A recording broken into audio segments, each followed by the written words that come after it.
Hello and welcome to Sleepy Science.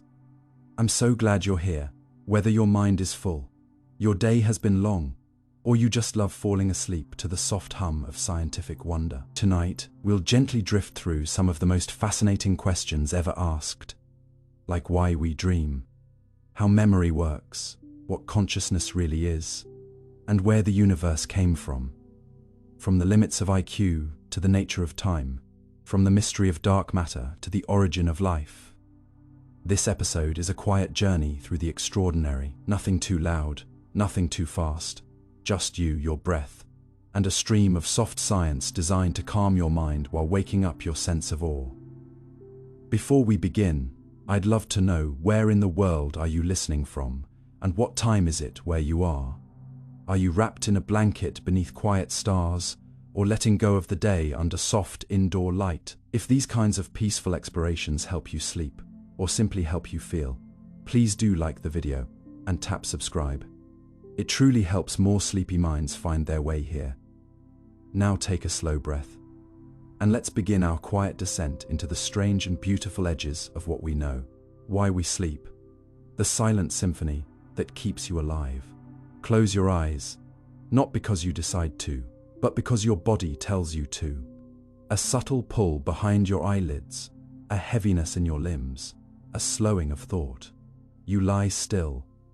Darkness surrounds you, and then, slowly, the world begins to melt. The edges of reality blur, time slips. Awareness fades. You drift, you fall, you disappear, and yet, in that disappearance, your body begins its most essential work.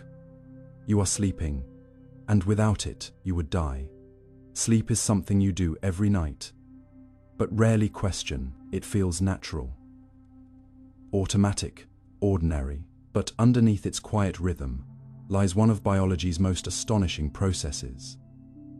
In fact, sleep may be the single most important behavior of your entire life, more vital than food, more necessary than rest. Sleep isn't just a break from waking. It's the foundation of waking itself. You don't sleep to escape life. You sleep to repair it. And yet, we still don't fully understand why. That question, why we sleep, has haunted scientists for centuries. Because sleep, at first glance, doesn't make sense. It makes you vulnerable. You can't eat, you can't run, you can't protect yourself. Evolution favors efficiency and survival. So why would it produce a state where you are unconscious for a third of your life? The answer is both simple and profound. Because you cannot survive without it. Every system in your body, your brain, your immune system, your heart, your memory, even your genes, depends on sleep. It's not a luxury. It's a biological mandate. When you sleep, your brain doesn't shut down. It lights up, not randomly, but in a precise sequence of stages. Non-REM sleep, then REM, deep waves, then vivid dreams. Your brain cycles through these stages like a tide, in, out, deep, shallow, carrying out a vast array of repairs, rewrites, and recalibrations. In the early hours of the night, deep sleep dominates. Your brain pulses with slow, synchronized waves, like a forest breathing in unison. During this stage, memories are transferred, toxins are flushed, muscles heal, hormones are released, your body resets.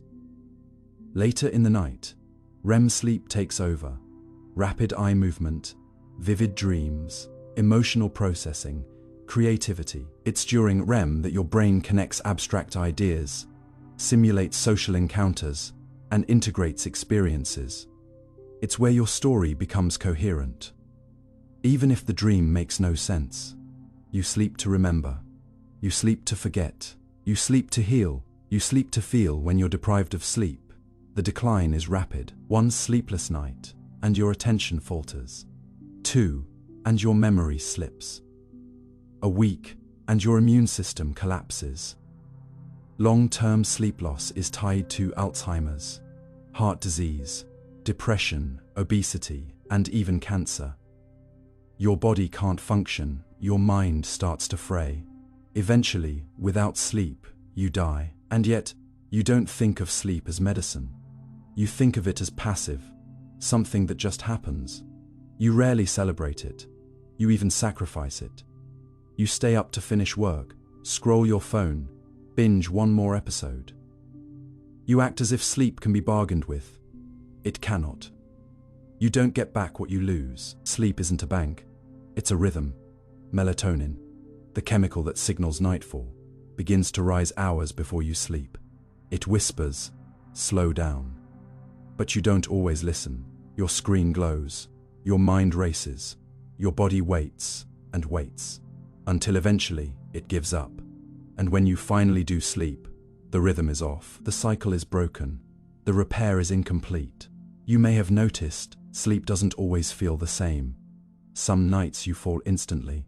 Others you twist and turn. Sometimes you wake up heavier than before. Sleep is sensitive to stress, light, food, emotion. But more than that, it reflects something deeper. Your relationship with yourself. When you're anxious, sleep hides. When you're peaceful, it returns. When you trust the silence, it grows deeper. When you run from your mind, it stays shallow. Sleep isn't just a function. It's a mirror. It's strange, isn't it? That every night, without fail, you must surrender. You must let go. Not because you want to, but because life demands it. Sleep is a kind of small death. You disappear from the world. And yet, paradoxically, it's what keeps you alive. And maybe that's why sleep feels so spiritual, so mysterious. It's not just a pause. It's a reset. A place where time softens, where memory is unstitched and rewoven, where thoughts float unanchored, where the self becomes something softer, more fluid, where fear sometimes surfaces and healing sometimes begins. Why do we dream? Why do some nights feel endless and others vanish like a blink? Why do you sometimes wake with tears or laughter or insight? Science has guesses, but not answers. Dreams are REM's echo, the theater of your subconscious, the voice of your unspoken thoughts. And though no one can say exactly why you dream, some believe it's the brain's way of exploring itself. Rehearsing possibilities, rewriting pain, organizing identity. You dream to understand who you are. Your sleeping brain is more creative, more emotional, more flexible than your waking one. That's why so many discoveries, scientific, artistic, personal, happen during or after sleep. Ideas connect, problems unravel, meaning emerges. And perhaps that's the most miraculous part, that sleep, which looks like stillness, is actually transformation. You go to bed as one version of yourself, and wake up subtly changed, not just biologically, but emotionally, spiritually. Sleep doesn't just refresh the mind, it rebuilds it. So now, next time you lie down, pay attention to the slowing of breath, the weight of the blanket, the fading of thought. That's your body returning to its source. That's the beginning of the journey inward. And as you slip beneath the surface, remember, you are not switching off. You are switching over to repair, to restore, to remember who you are when you are not awake. Sleep, in the end, is not escape. It's the deepest form of arrival. Why we dream. Close your eyes, and the world doesn't vanish. It transforms. The bed beneath you still exists. The ceiling, the window, the faint hum of the night beyond it. But your awareness begins to loosen its grip, and then, without any decision on your part, another world opens. A hallway you've never seen, a voice you recognize but can't place, someone's face made of light, a mountain that folds like paper. You begin to move, or float, or sink, and yet nothing alarms you. Logic is absent, but meaning pulses. Emotion arrives first, then story, then confusion, then awe. You are dreaming, and in that strange, impossible space, you are somehow still you, but not quite the same you that laid down minutes ago. What is this place?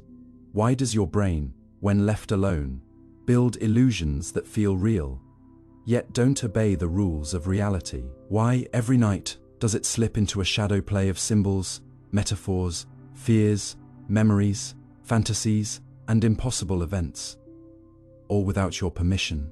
For centuries, dreams were treated as prophecy, as divine whispers, as glimpses into other worlds. The ancient Egyptians believed dreams came from the gods, messages sent through a door only the unconscious could open. In ancient Greece, temples were built for dream, healing, and even today, in the corners of your mind, you may feel a strange sacredness in dreams, a sense that they are more than random noise. But science tells a different story, or at least it tries. In the past century, researchers have mapped the dreaming brain. They've identified the stages of sleep, from light drifting to deep restoration, to the famous REM rapid eye movement phase, where dreams often unfold. They've traced brainwave patterns, eye movement, even oxygen shifts. They know when dreams occur, but not why they feel so alive. Because dreaming isn't just a visual glitch, it's not passive.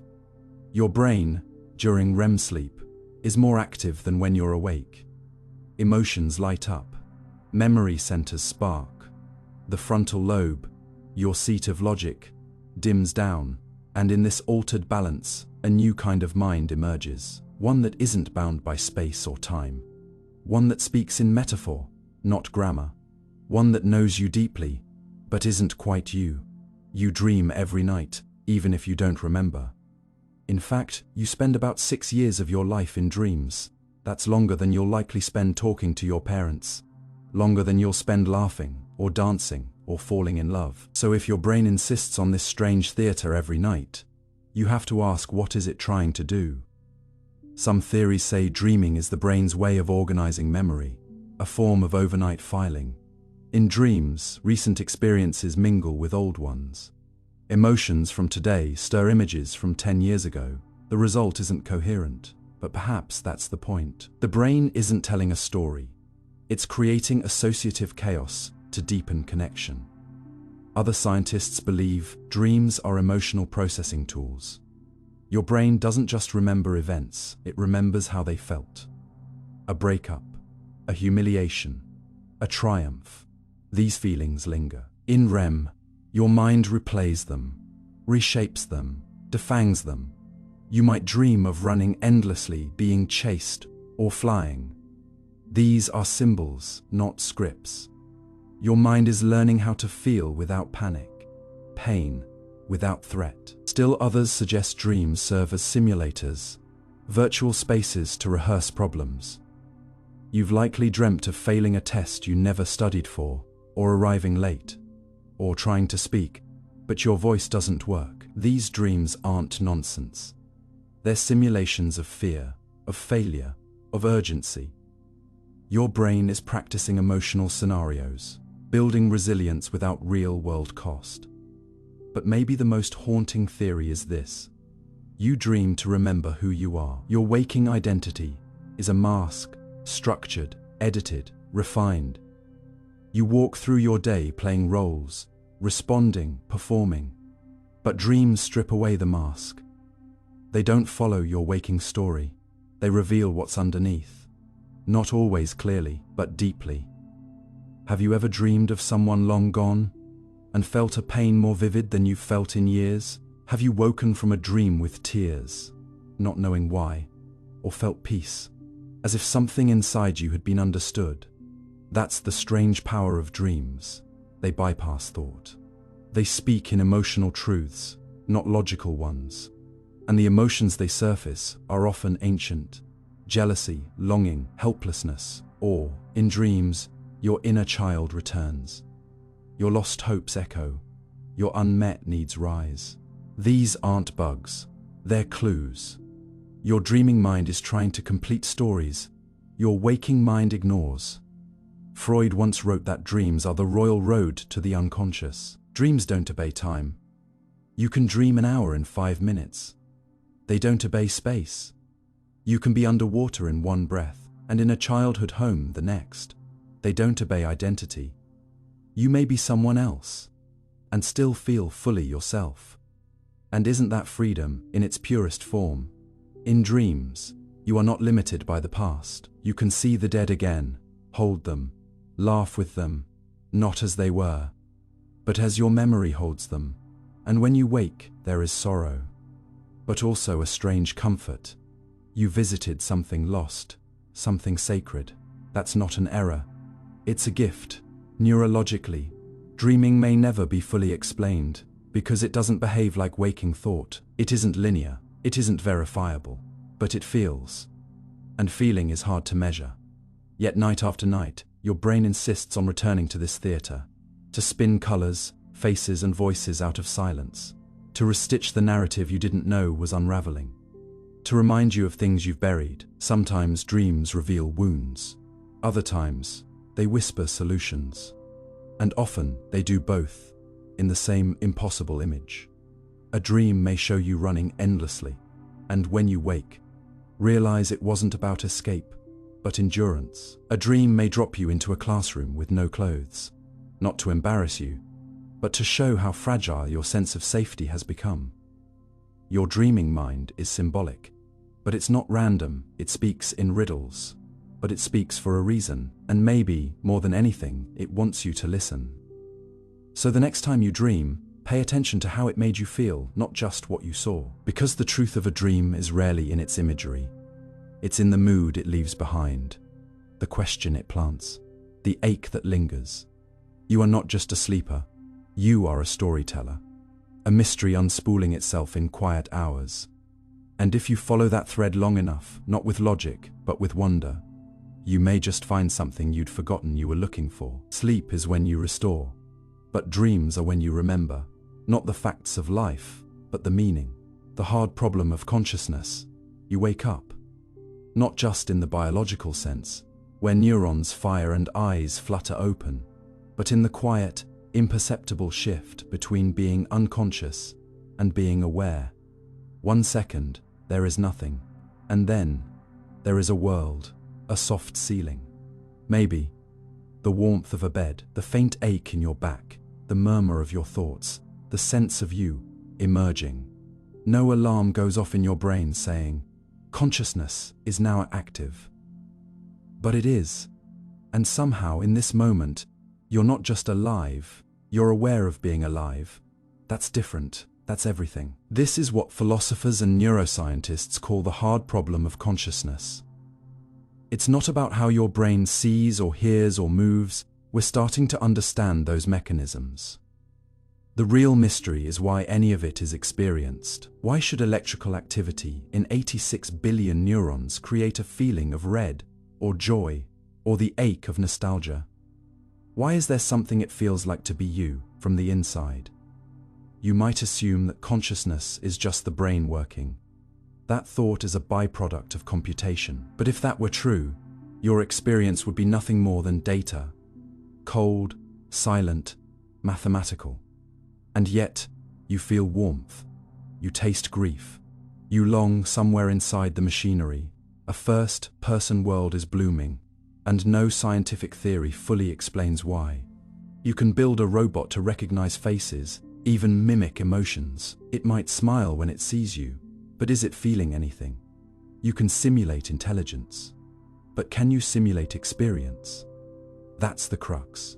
The easy problems of consciousness, reaction time, sensory processing, sleep cycles, are questions of function.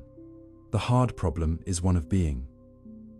Why does perception come with awareness? Why doesn't your brain simply operate like a computer? Input, output, done. Philosopher David Chalmers coined the term hard problem in 1995 to highlight this deep divide. The issue isn't whether the brain is active. We can scan it. We can map it. The issue is that nothing in those scans explains why any of it feels like anything. There is a gap, a chasm between neurons firing and you tasting the sweetness of a strawberry, or hearing a song that feels like a memory, or recognizing your own face in the mirror and thinking, that's me. Materialism, the idea that all reality is physical, has a hard time here. If you reduce everything to molecules and math, Where does the inner world go? You can't cut open a brain and find love, or pain, or the color blue. You can only find cells, chemicals, and connections. And yet, the experience is undeniably real. Your awareness is the only thing you're absolutely sure of. You might doubt the world, your memories, even your own sanity. But the fact that you're experiencing something, that is self-evident. And here's the twist. Consciousness isn't observable from the outside. It has no weight, no shadow, no coordinates. It's private, locked inside. You can describe what you feel, but no one else can step into it. And yet, we treat it as central to everything. Our laws, our ethics, our love. We assume other people have consciousness because they act like we do, but we can't prove it. You might be the only conscious being in the universe, and never know. That's not science fiction. It's philosophy, and it raises chilling possibilities. What if AI becomes behaviorally indistinguishable from a human, laughs, cries, even writes poems, but is just an empty mimicry? What if the lights are on, but nobody's home? Or worse, what if the lights are on, and the being is suffering, and we don't know? Consciousness matters because it's the only thing that feels. And in a world increasingly filled with simulations and artificial agents, we need to understand what real experience is. Scientists are trying. Some theories suggest that consciousness arises from complexity, that if a system has enough integrated information, it begins to feel. Others argue it comes from specific neural patterns in the cortex. Still, others believe consciousness is a fundamental property of the universe, like mass or charge, and not something the brain creates, but something it channels. But none of these theories fully explain the mystery. How does a thought appear? Where is the observer in your brain?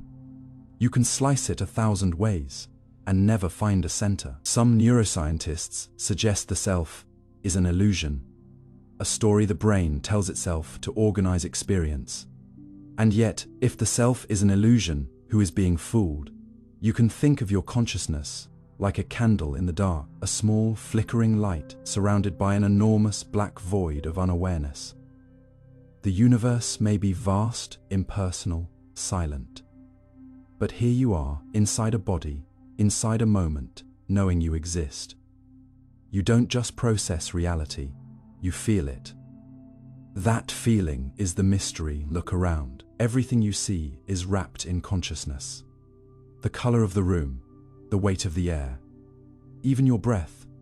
It's not just oxygen exchange. It's felt, a presence, a rhythm. Every second, your brain translates raw physics into sensation. But not only that, it owns the sensation. You are not just experiencing the world. You are experiencing it as you. You might forget how miraculous that is. That you're not just a machine responding to stimuli, but a living, feeling being with a perspective. You know the difference between sadness and beauty, between silence and peace, between a face and a memory. And yet, nothing in physics predicts those things. The equations are silent about you.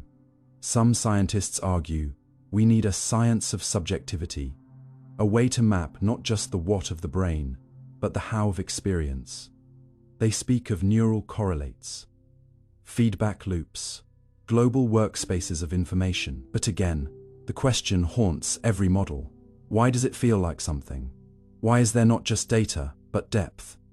Maybe consciousness is a kind of lens. Maybe it is how the universe sees itself, through billions of small individual apertures. You, me, everyone. Tiny windows through which reality becomes aware. Or maybe it is an accident. A glitch, a side effect of evolution. No one knows. What you do know, what no one can ever take from you, is that you are awake, now that you are aware of this moment, and within that awareness is an entire world memory. Meaning emotion, the whole private theater of your mind, invisible to others, but utterly real to you. That is the hard problem. The fact that something exists inside. The fact that you can read these words, and not just interpret their meaning, but feel them. That you can remember a childhood smell, or imagine a distant star, or wonder what it would feel like to be someone else. And no MRI, no theory, no measurement can quite capture that. But perhaps the point isn't to solve consciousness, like a puzzle, but to recognize its sacred strangeness, to treat it not just as a phenomenon to be explained, but as a miracle to be honored. You are conscious, you are aware, you are here, and maybe, just maybe, that's enough. Why some people heal spontaneously. The quiet miracles that science tries to catch. You've heard the stories. Maybe one was whispered by a friend. Maybe you read it in a quiet corner of the internet. Maybe it was you. A tumor disappears without treatment. A chronic illness lifts overnight. A body declared broken begins to mend. Doctors stunned. Scans reversed. Explanations missing. There was no pill, no surgery, no protocol. Just healing. Unexpected, unexplained, spontaneous, and as strange as it sounds, it happens. Not often. Not reliably, but undeniably, across cultures, across ages, across the world. People recover when they weren't supposed to. They heal, not gradually, but all at once. And when it happens, a quiet question follows. How? You're told that healing follows rules. That cells regenerate on a timetable. That damage is calculable. That recovery must be earned, piece by piece, through medication, therapy, time. And mostly, that's true. But not always. There are those who step outside the expected, whose bodies do something astonishing, as if responding to a language no one can hear. Science calls it spontaneous remission, a rare but documented event where disease, particularly cancer, regresses without conventional treatment. The phenomenon has been recorded in peer-reviewed journals, hospitals, and even historical medical texts. Leukemias vanish, tumors collapse, chronic pain evaporates, autoimmune dysfunction quiets. And yet, no one can predict who it will happen to, or why. It isn't magic, but it feels like it. So what's really happening?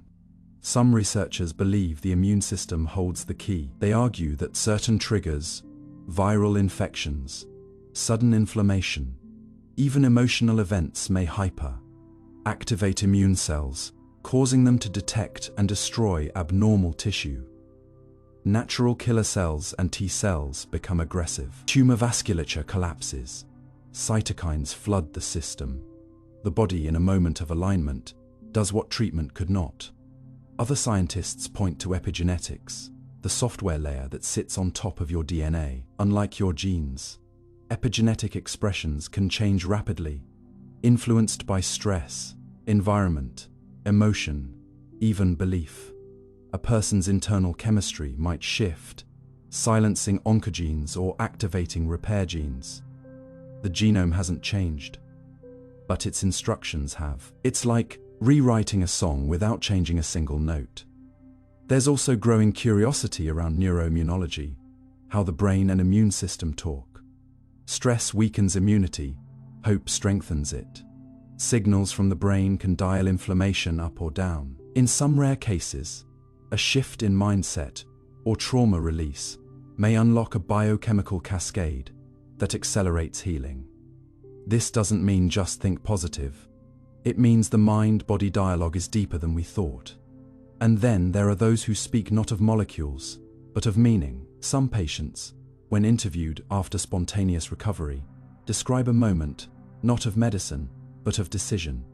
A deep release, a surrender, a flash of insight. Something emotional collapses, and the body follows. It's as if the illness was holding on to something unspoken. And when that thing is let go, so is the need for suffering. You may feel tempted to dismiss this, to seek only what can be measured, but ask yourself, has every force that shapes your body ever been fully named? When you heal from a cut, you don't control it. You don't watch the clot form, the skin seal, the pigment return. Your body knows. It's silent intelligence. A choreography of millions of cells responding to injury with microscopic grace. And that same intelligence runs deeper than you realize, into organs, into hormones, into things you can't see but deeply feel. Somewhere in you, the blueprint for healing exists. But that blueprint isn't just chemical, it's also energetic, emotional, historical. It stores every scar, physical or otherwise, and sometimes, without warning, it chooses to release one. That release can look like healing, but it often begins with unburdening. Have you ever cried in a way that felt like exorcism, not from sadness, but from the deep arrival of peace? Have you ever forgiven someone and felt something physical lift? Have you ever returned from a place, a ritual, a silence, and found yourself simply lighter? These are not small things. They're often dismissed as emotional, but they ripple through the body. The nervous system shifts, cortisol drops, blood flow improves. Repair genes switch on, digestion stabilizes, inflammation falls. You don't feel it minute by minute, but your body does. Which leads to a deeper question. Is it possible that healing, at its core, is not just a process, but a permission? That your body may wait, sometimes, not for a medicine, but for a message. The message might be, you are safe now, or you are allowed to rest, or you can let go. And in that letting go of anger, of fear, of past identity, something changes in your physiology, not as a metaphor, as chemistry. But let's be clear, spontaneous healing is not a moral achievement. It's not earned through goodness or purity or discipline. Not everyone who gets sick holds on to anger. Not everyone who forgives heals. This is not a formula, it's a mystery. But mystery does not mean magic. It means we're not yet asking the right questions. Could there be micro-environments in the body, pockets where abnormal cells form, but never spread? Could spontaneous healing be more common than we think, but simply undocumented, because it occurs before diagnosis? Could there be cellular wake-up calls triggered by light, sound, movement, or even breath? Some researchers now study energy medicine, not as pseudoscience, but as an edge of biophysics. Cells emit light, biophotons. Organs vibrate at frequencies. DNA responds to magnetic fields. These ideas are controversial, but they hint at something. Your body may be responsive to subtle fields we haven't yet mastered or measured. And what about the placebo effect? That persistent thorn in clinical trials, where people improve after taking sugar pills. Not because of the pill, but because of belief. The placebo is not fake. It's a glimpse into self-generated healing, triggered by expectation, by ritual, by trust. In some cases, spontaneous healing may be a turbocharged placebo, the body believing, at some hidden level, that it is time to repair. But belief is tricky. You can't force it. You can't fake it. You can't chant your way into remission. What matters is not what you say, but what you deeply feel. What your body believes is true. And that belief isn't always conscious. It may come from childhood, from culture, from dreams, from silence, from something you forgot, until it resurfaced in a moment of stillness. So perhaps the real question is not, why do some people heal? But, what awakens the intelligence of healing in them? Sometimes it's a ceremony.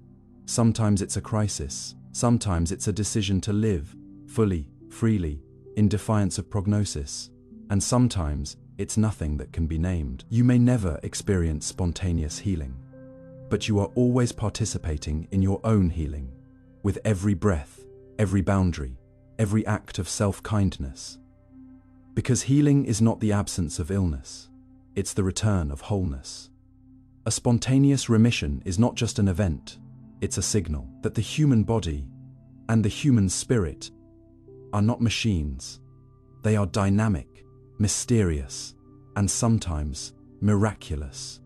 You are not a list of symptoms. You are not a diagnosis.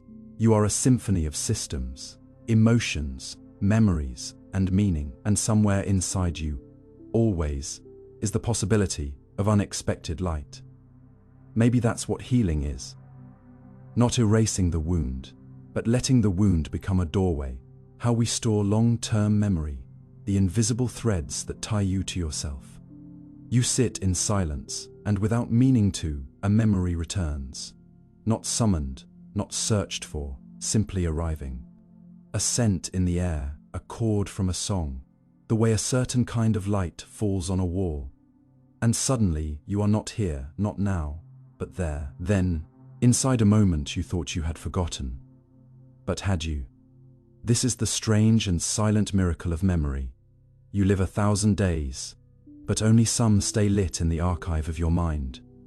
Others fade, others vanish, others return unexpectedly, like birds migrating through a sky you didn't know was shared. And perhaps most mysterious of all, you don't choose which stay, or why. Long-term memory is not a shelf. It is not a drawer of labeled files. It is not fixed, nor static, nor simply stored. It is a living process, molecular, electrical, emotional, that allows you to be not just a creature of the present, but someone with continuity, someone who has a story, someone who has a self. But how, exactly, do you keep what you remember?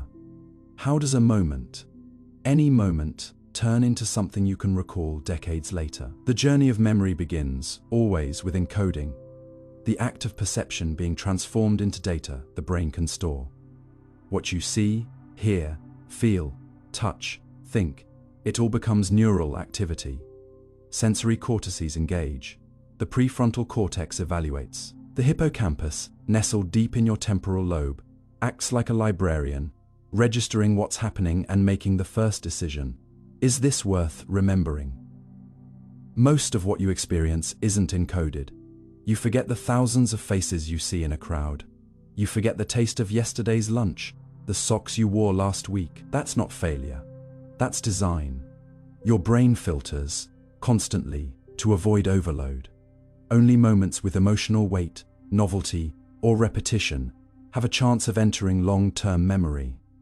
But once something is deemed worthy, the real work begins. It's called consolidation, the process of stabilizing a memory trace after initial acquisition.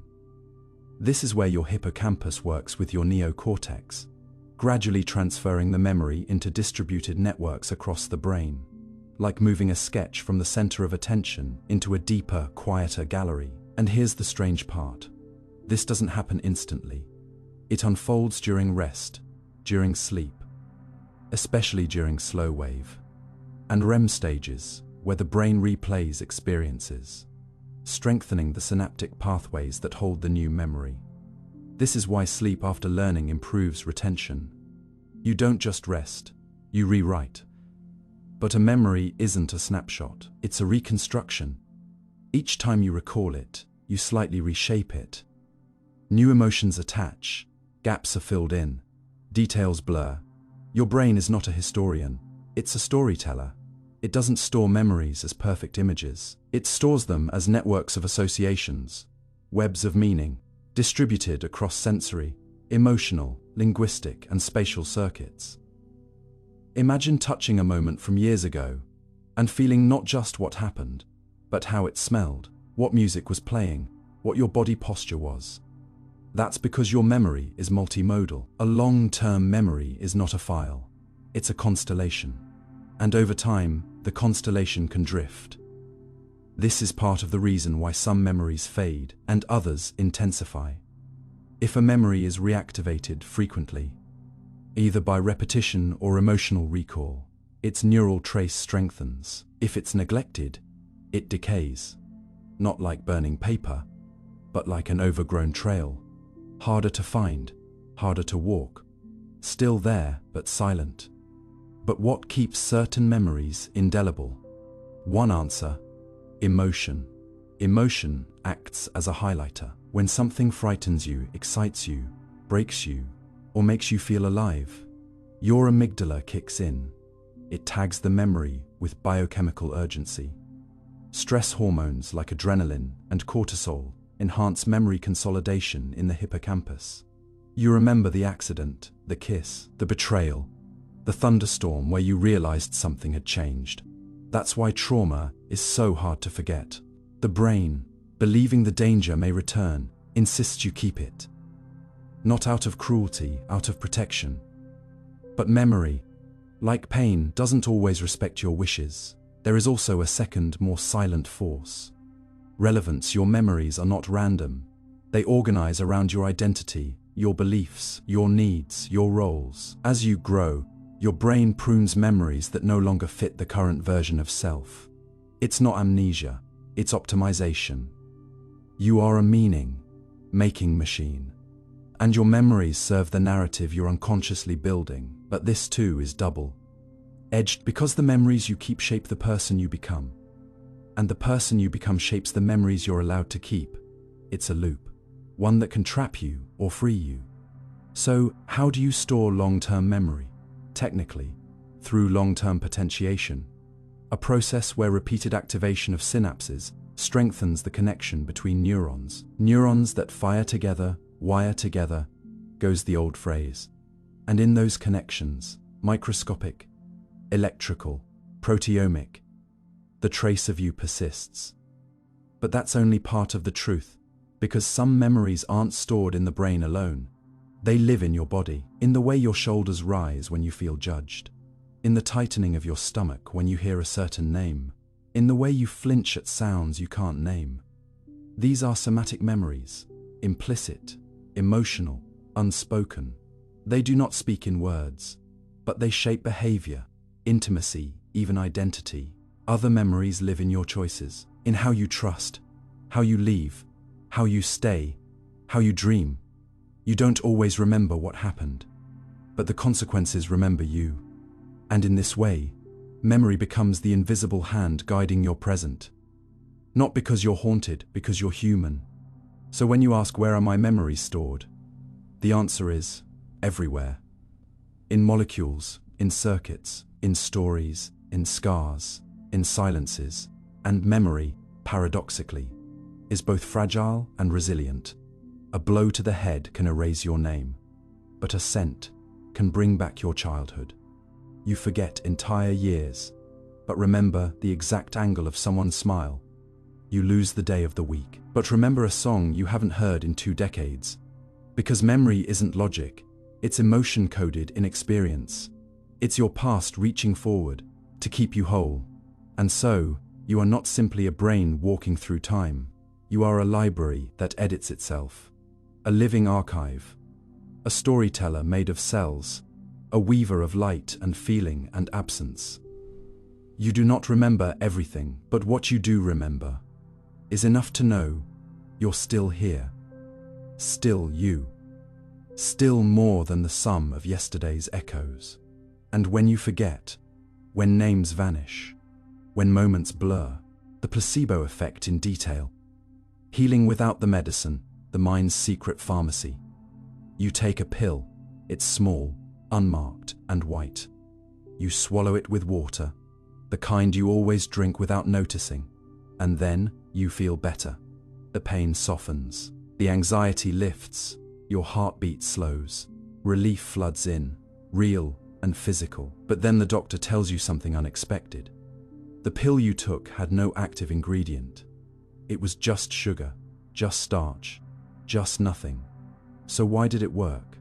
This is the quiet miracle of the placebo effect, one of the most confounding and underappreciated forces in medicine and human psychology. It's not just about being fooled, it's about the mechanics of belief, the way your body listens to your mind, and how your cells can be influenced by expectation, context, and hope.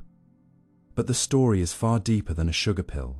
To understand what's happening, you have to first let go of a myth that the body and mind are separate. That biology happens down here, and belief happens up there.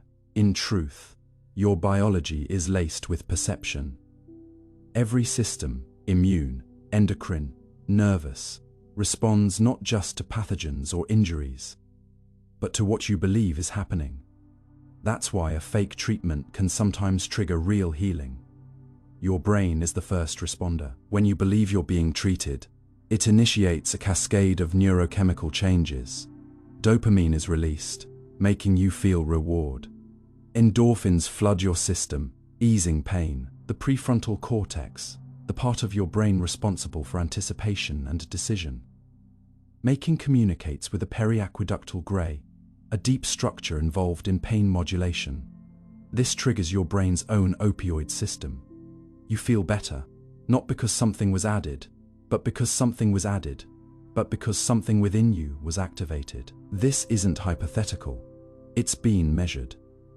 In one famous study, patients with Parkinson's disease were given saline injections they believed were a dopamine-boosting drug. Their tremors decreased, their motor control improved. Brain scans showed a surge of dopamine, even though no chemical had been introduced. Their belief had summoned a real neurological response. In another, post-operative patients given a saline injection, told it was a powerful painkiller, reported significant relief.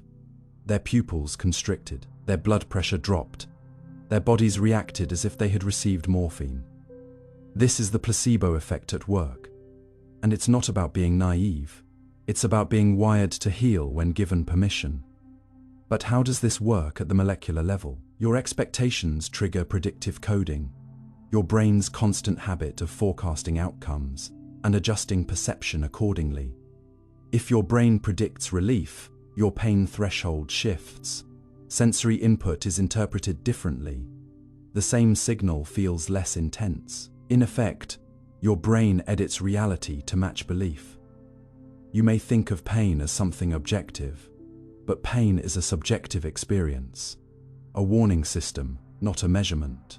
Your brain can turn that warning dial up or down depending on context, belief, and attention. Placebos adjust that dial by whispering, "You're safe now." It's not just pain that responds. Immune function can be altered by belief. In studies where patients believed they were receiving an immune-boosting drug, certain white blood cell counts increased, even though no such drug was given. Depression, too, is highly responsive. In many antidepressant trials, placebo pills perform nearly as well as actual medication. Not because the medication is ineffective, but because hope itself has power. Placebo responses have even been observed in surgical contexts. In sham surgeries, where incisions are made, but no actual procedure is performed, patients report reduced pain, improved function, and better mood. Their bodies recover not from intervention, but from the ritual of care. But none of this means it's all in your head. That phrase implies illusion. Placebo effects are not illusions. They are real physiological changes, initiated by perception, driven by neurochemistry. In fact, the brain doesn't distinguish sharply between real and simulated healing, as long as the context feels authentic. And here's the most poetic part. Even when people know they are taking a placebo, they often still experience benefit. These are called open-label placebos. The mere act of participating in a healing ritual, the capsule, the conversation, the care, activates the same pathways. The body says, something is being done, and responds accordingly. Why does this matter? Because it reveals something powerful. Your brain isn't just a command center, it's a pharmacy, one that can be activated by trust, meaning, and expectation. But there's a shadow side too. The nocebo effect, the opposite of placebo, occurs when negative expectations produce harm. If you believe a harmless pill will cause nausea, you might vomit.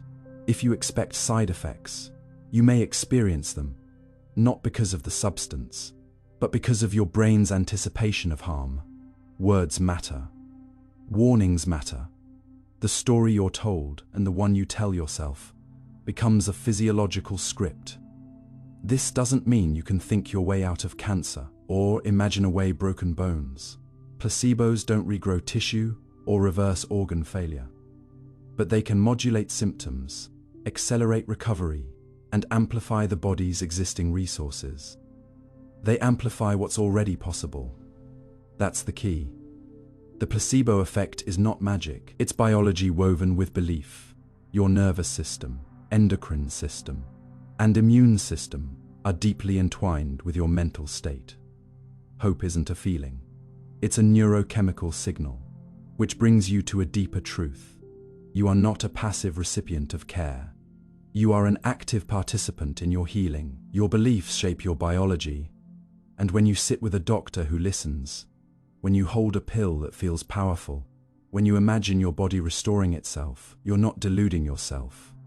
You're activating systems that have been there all along. Maybe the placebo effect isn't a trick.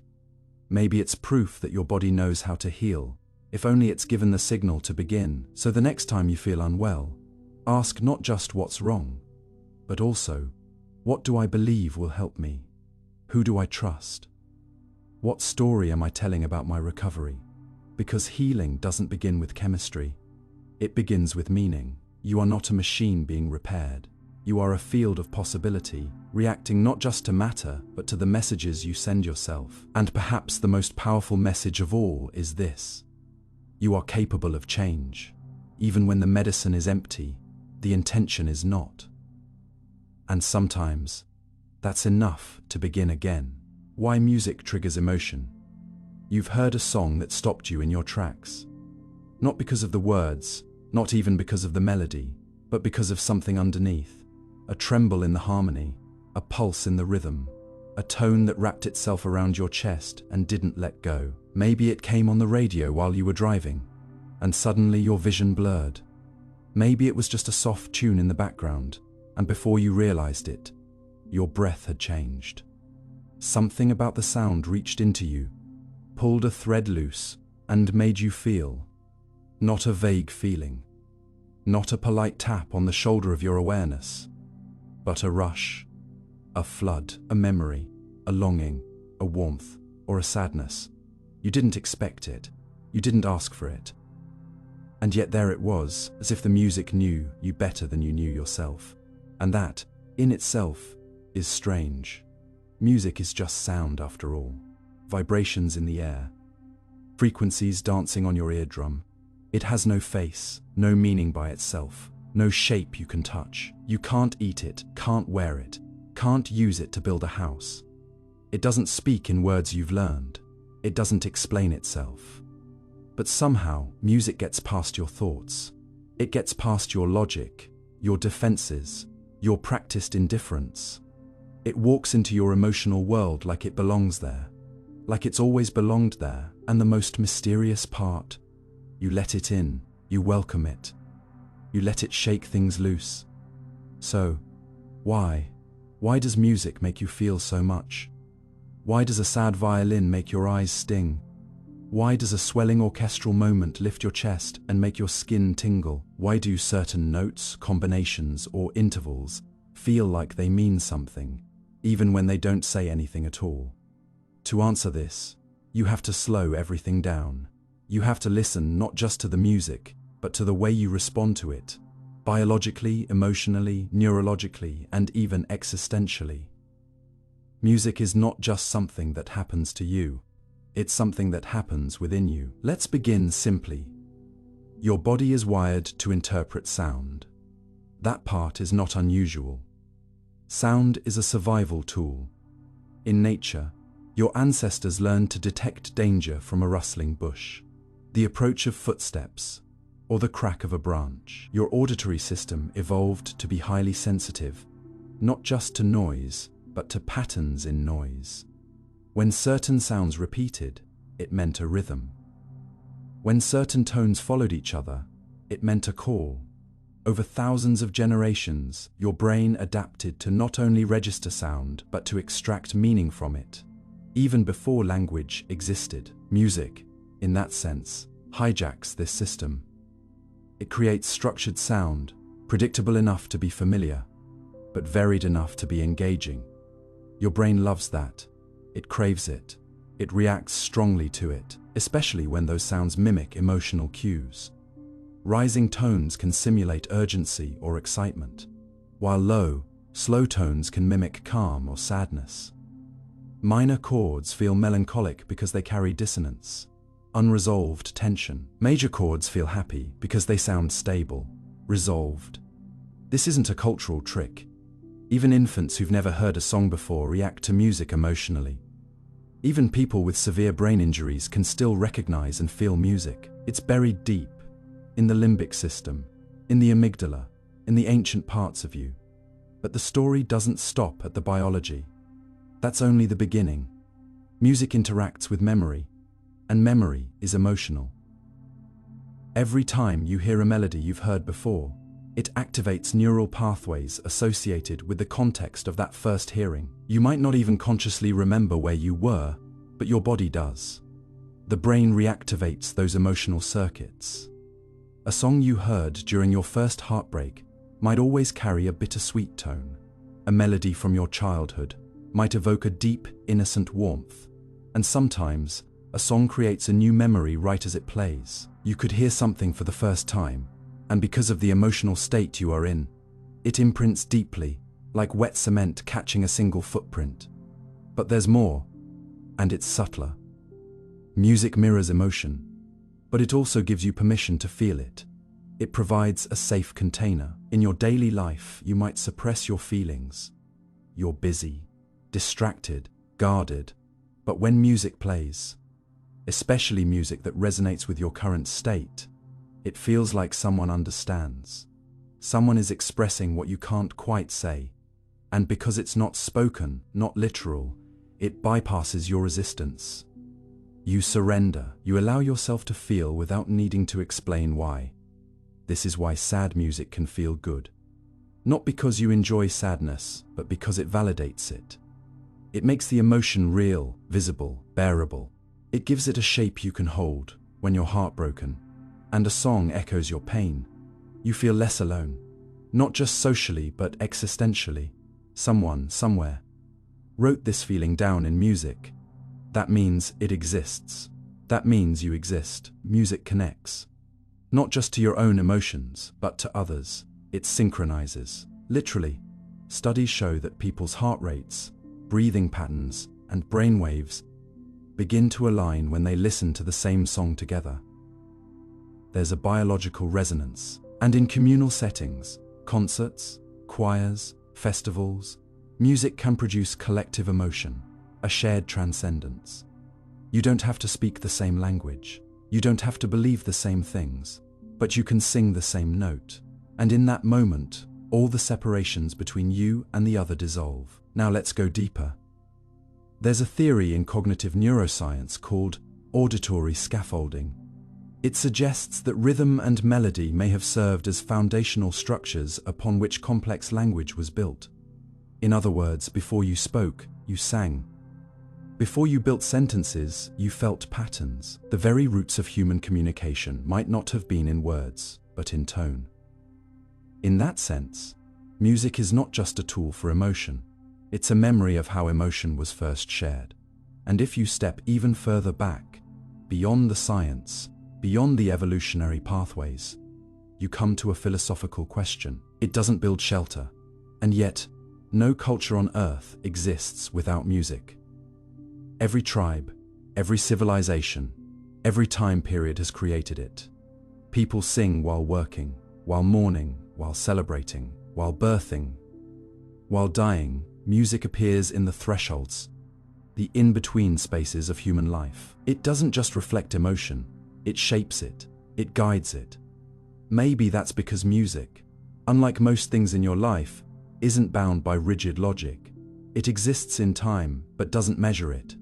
It flows like thought, like breath, like feeling, and because of that, it reaches the parts of you untouched by structure, the parts that still wonder, still ache, still hope. Music says what cannot be said, not because you lack words, but because words are not always enough. It gives your sadness a soundtrack. It gives your longing a rhythm. It gives your joy a crescendo. It gives your grief a home. You don't just listen to music, you become it for a moment. The barrier between listener and sound disappears. You dissolve, you flow. You ride the wave of something invisible, something vibrational, something ancient and intimate. And when it ends, when the final note fades, there's a kind of silence that feels full, not empty, You've gone somewhere. You've returned, changed, somehow. That's why music moves you. Because it's not just art. It's not just math. It's not just a trick of sound. It's the language of feeling, the shape of longing, the echo of the human soul, played in a key only your heart can understand. And that's why, even now, somewhere deep within you, a part of you is still humming. The mechanism of intuition. You felt it before. That quiet nudge inside you.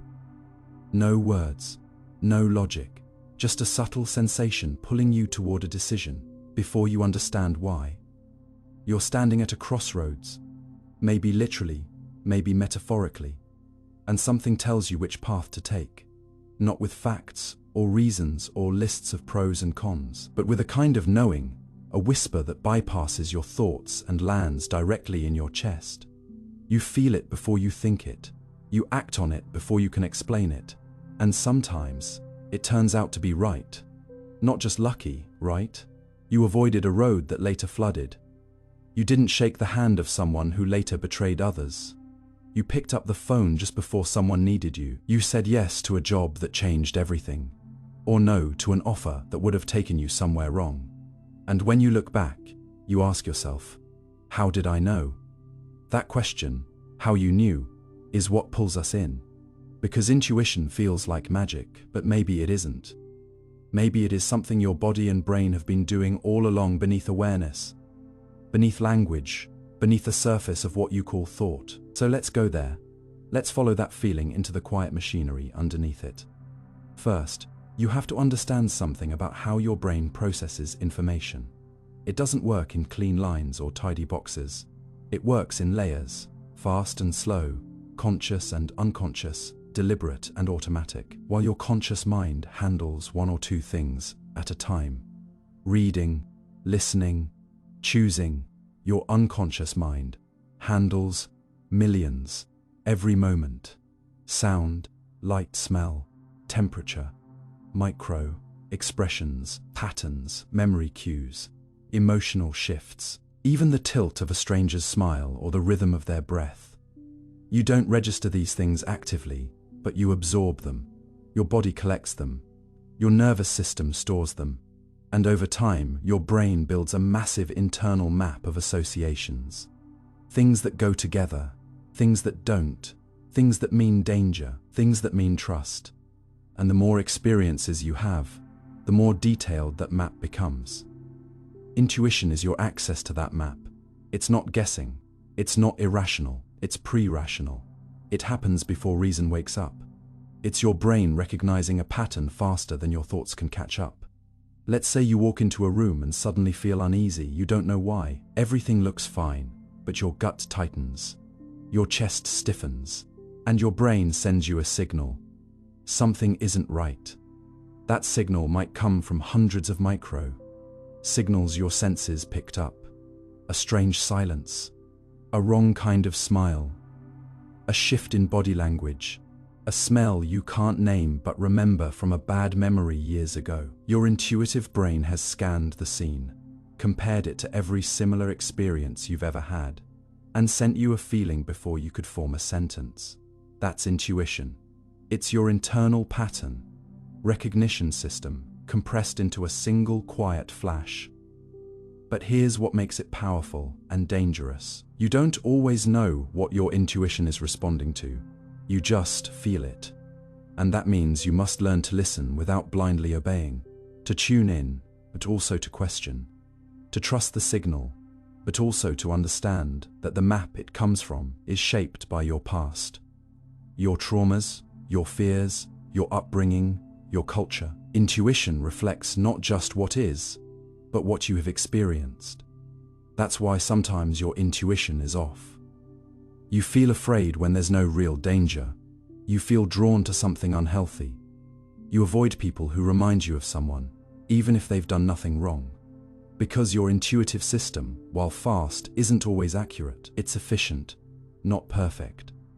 So the real power of intuition doesn't lie in just trusting it blindly. It lies in developing a relationship with it, listening carefully, asking it questions, observing how often it's right and when it's not, learning what it's truly based on. Because intuition doesn't speak in language, it speaks in sensation, a warmth in the chest, a pull towards someone's eyes, a heaviness in your stomach, a lightness in your step. You don't have to interpret it immediately, you just have to pay attention. Scientists have studied this in high-pressure environments, like firefighting, medicine, and aviation. Professionals often make split-second decisions that save lives, and later they can't explain how. But when researchers break it down, they find that these people weren't lucky. They were drawing from massive mental databases, thousands of hours of exposure, practice, and pattern recognition, all activated in an instant. That's trained intuition. But even in ordinary life, your intuition is learning constantly. When you meet someone and instantly like them, or dislike them, it's your intuitive system reacting to subtle things. Their tone, their posture, the pacing of their speech, how their energy mirrors or disrupts yours. It's ancient, it's evolutionary, it's how early humans survived. By sensing threat, connection, and harmony before there was time to think. But today, your life is more complex. Your challenges are less about physical survival and more about emotional navigation. You have to make choices about people, paths, careers, identities, and for many of those, intuition becomes not just helpful, but necessary. Because not everything can be figured out logically. Not everything has enough data. Not everything waits for you to decide. Sometimes, you have to act before you understand. And that's when intuition speaks. But not all intuition feels the same. Some feel soft, like a gentle alignment. Others feel urgent, like a wave crashing. Sometimes it speaks through discomfort. Sometimes through peace. And often, it only becomes clear after the moment has passed. You say, "I knew it," you say. "Something told me." And you're right, something did. But maybe the most beautiful part of intuition is this. It belongs only to you.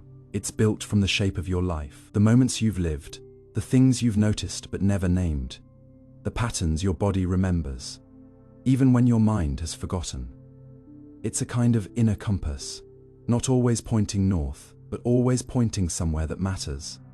And the more you listen to it, the more you build trust with it, the clearer it becomes.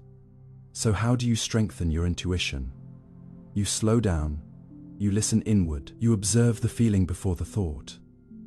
You notice how your body reacts to people, to places, to choices. You reflect afterward. Was your first feeling true, or was it colored by something else? You treat your intuition like a quiet friend, not a god, not a ghost, but a guide. And over time, you begin to walk differently. Not faster, not louder, just more attuned, more connected, more aligned with that quiet stream underneath your awareness. You stop needing to explain everything. You stop forcing clarity before it's ready. You let the knowing come as it wants, slowly, softly, completely. And when it does, you recognize it. Because it doesn't shout, it doesn't debate, it simply whispers. This way. And you follow, not because you're sure, but because you're listening, because you're willing to feel, because you're learning that wisdom isn't always loud. Sometimes it's quiet, hidden in the folds of your own breath. And somewhere inside you, beneath your thoughts, beneath your doubts, you already know. You've always known. You're just now remembering how to hear it. Why some people are left-handed. You notice it quietly. Maybe someone is writing beside you and their wrist curls inward. Maybe a friend uses scissors awkwardly in their right hand and then shifts them instinctively to their left. Maybe you see a tennis player or an artist or a child holding a spoon and realize they're doing it all the opposite way. There's a subtle beauty to it, something quietly distinct, almost mirror, like as if they belong to a parallel current of the same river you're floating in. And then you think, why? Why are some people left-handed? And more than that, what does it mean? You've heard theories. Maybe it's genetic. Maybe it's learned. Maybe it's just random. But somewhere deep inside, a part of you senses there's more to it. Because handedness isn't just about hands. It's about brain, body, symmetry, perception, and perhaps something unspoken about identity. Let's begin slowly. Around 10% of the global population is left-handed. This ratio has remained remarkably stable across cultures and history. Left-handed people have existed in every civilization we've ever studied, from ancient Egypt to feudal Japan, from Roman scribes to contemporary musicians. The prevalence doesn't waver much. It's consistent, like a whisper that persists through time. But from a purely biological point of view, handedness is about brain lateralization. The idea that your brain's two hemispheres specialize in different tasks. For most people, language and fine motor control are processed in the left hemisphere, which controls the right side of the body for left-handed people. However, the wiring is more variable. Some still use their left brain for language, others rely more on their right hemisphere, and some distribute the load more symmetrically. In short, their neurological blueprint is less predictable, more diverse. You might wonder, why would evolution allow this? Why not standardize everyone into right-handedness? If it's more common, more efficient, more compatible with tools and systems built that way. The answer begins in the womb. Handedness starts developing before you're born. Ultrasound scans have shown fetuses sucking their right or left thumb as early as the 13th week of gestation. By the time you're born, your preference has likely already begun. This points to a biological origin, one influenced by genetics, but not fully controlled by it. There's no single left-handed gene. Instead, researchers believe multiple genes interact, some promoting right-handedness strongly, others allowing variability. But even among identical twins, who share 100% of their DNA, one can be right-handed and the other left-handed, which means something else is at play, something non-genetic. It could be the intrauterine environment, the way you're positioned in the womb, the flow of hormones like testosterone, subtle differences in neural development. It could even be random fluctuations in embryonic growth, like a tree leaning slightly left, not because of its species, but because of the way the wind blew when it was young. And once that preference emerges, it tends to persist. Your brain builds stronger and stronger pathways for using one hand over the other. These become hardwired. They shape your behavior, your coordination, your sense of comfort with certain tools. Over time, your dominant hand becomes part of your identity. But still, the question lingers, why only 10%? Why hasn't left-handedness increased, decreased, or disappeared altogether? To understand this, you have to leave biology behind and look at the world around you.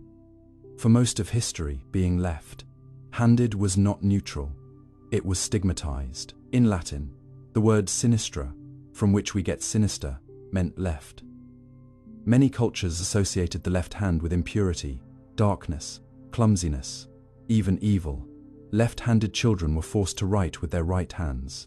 Tools, desks, musical instruments, and even weapons were designed for right-handed use. To be left-handed was to be different, and different was often punished. And yet, left-handedness never went away. In fact, some theories suggest that the persistence of left-handedness is evolutionary. Think of it as a minority advantage. In sports like baseball, boxing, or fencing, being left-handed can provide a strategic edge. Your opponents are less used to your movements, your angles, your instincts. In competitive settings, left-handedness might offer unpredictability. In creative settings, the less standardized wiring of a left-hander's brain might promote divergent thinking, nonlinear associations, and unique perspectives. That doesn't mean left-handed people are inherently more creative or more skilled, but it does mean that a population with a small percentage of left-handers may be more adaptable, more resilient, more versatile. Evolution, after all, doesn't always favor uniformity. Sometimes it favors diversity, a society with just enough difference to stay dynamic. So now you begin to see, handedness is not just about sides, It's about balance. Your body is a mirror of asymmetries. Your heart leans to the left. Your liver rests on the right. Your lungs are not the same size. Even your brain, though symmetrical in appearance, is functionally skewed. You are a mosaic of left and right, of order and variability. Left-handedness, in a way, reminds you that divergence is natural, that not everything must follow the majority path. And maybe that's what unsettles or fascinates you about it. Because when someone writes with their left hand, it looks like they're writing backward. When they pour from a pitcher, it flows in the opposite arc. When they draw or sculpt or play an instrument, their fingers move in unfamiliar patterns. You're not used to seeing things that way. It feels reversed. And yet it works. It's a small rebellion, a quiet one, but one that says, there is more than one way to do a thing. There is more than one way to be a person. And maybe, in your own life, that idea matters more than you realized. Maybe you've been told you should be a certain way, that your strengths should mirror others, that your logic should be shaped like theirs, that your path should follow the standard curve. But it doesn't. You lean left, not in hand necessarily, but in soul. You feel slightly out of rhythm with the world sometimes, like you're tuned to a key just a half step apart.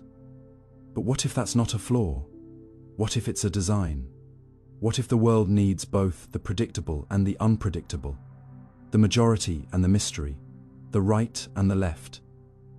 What if balance isn't about choosing a side, but about holding space for both? Left-handedness, then, becomes more than a trait. It becomes a symbol, a reminder that difference persists, even in systems designed to suppress it. A reminder that biology is not destiny, but possibility. A reminder that you too carry hidden asymmetries in the way you feel, the way you think, the way you live. And those asymmetries, they're beautiful. Because the world was never meant to be perfectly mirrored. It was meant to be filled with unexpected angles, with surprise, with tension, with left turns. So the next time you see someone raise their left hand, remember, it's not just a choice of hand. It's a quiet declaration, a curve in the straight line, a breath against the grain. And somewhere in you, even if you don't write that way, a part of you understands. A part of you is left-handed. You just haven't noticed it yet. The observer effect's mechanism. You sit quietly, watching, not interfering, not changing anything, just observing.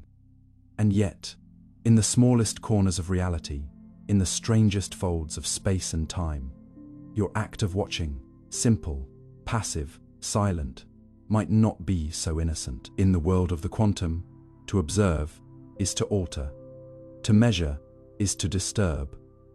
To look is to push the universe into making a decision. And whether or not you understand it yet, that truth changes everything. Not just how the world works, but how you understand your place within it. The observer effect is not a myth. It is not a metaphor. It is a measurable phenomenon in which the mere act of measuring a system, a photon, an electron, a particle in motion, causes a fundamental change in its state.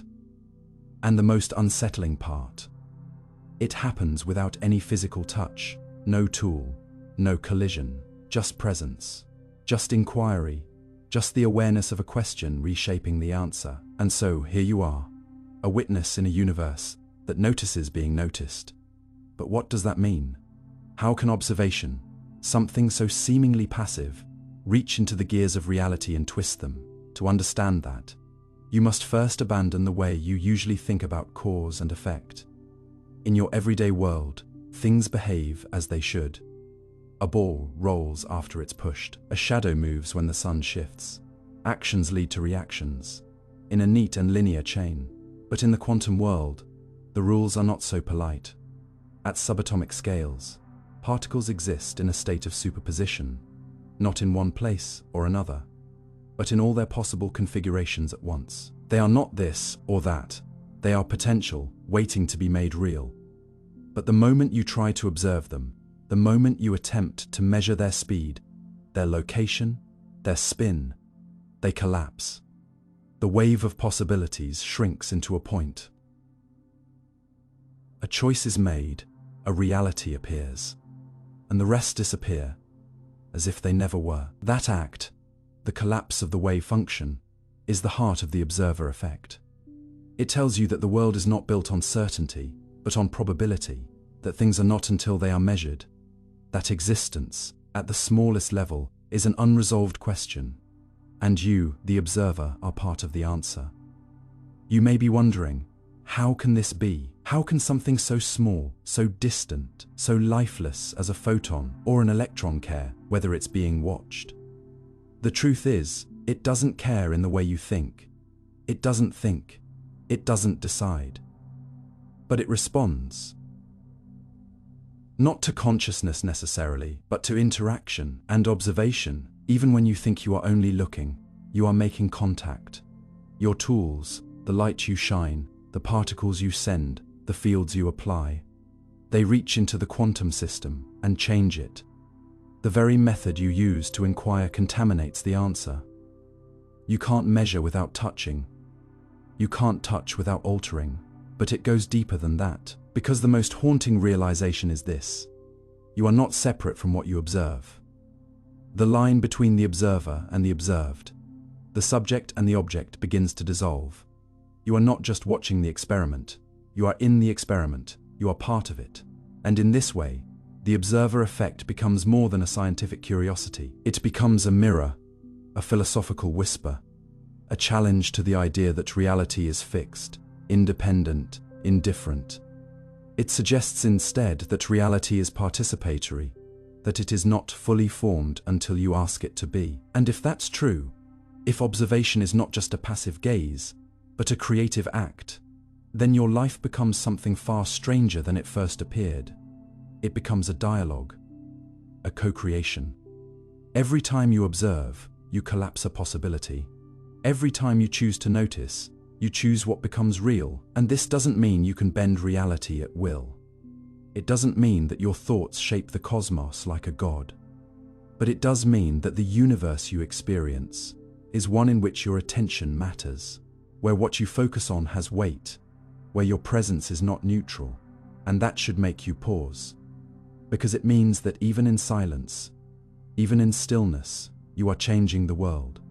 Not in grand ways, not with thunder or fire, but in invisible, irreversible ripples. Your choices of attention shape what emerges, not because the world is watching you, but because you are watching it. The observer effect is not about consciousness being magical. It's about interaction being inevitable.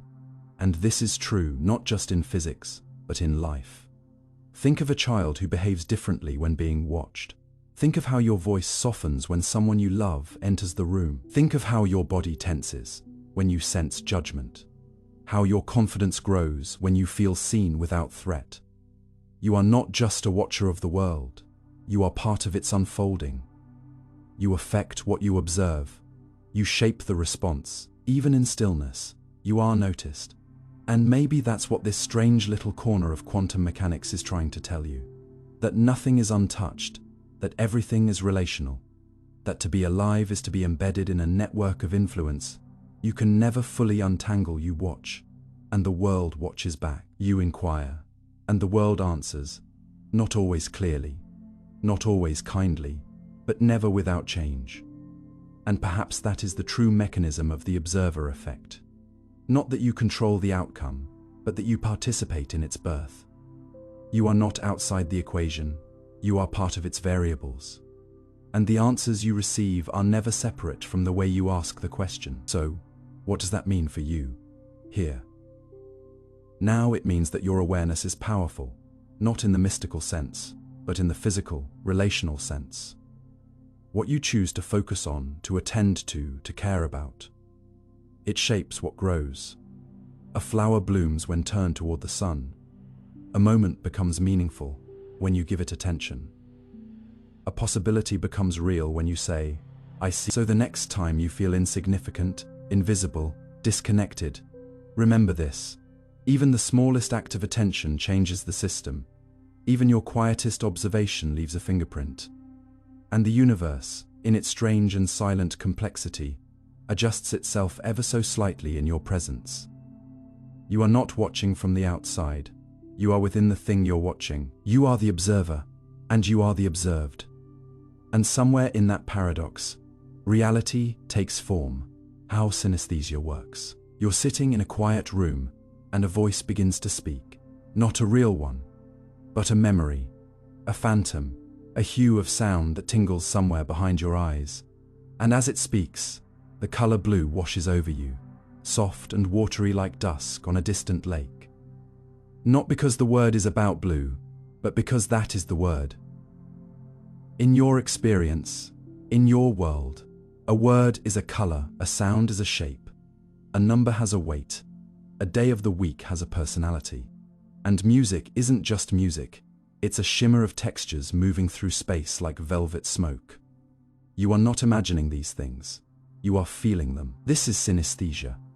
Not a trick of the senses, but a fusion of them, a neural cross-wiring that turns the invisible into the multisensory, turning sounds into visions, numbers into personalities, time into spatial forms, or tastes into flashes of light. And as strange as it sounds, you might not even realize you have it, because to you, it has always been that way.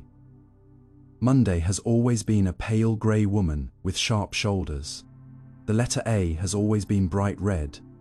The number 7 feels stern and masculine. For people with synesthesia, the world doesn't just speak.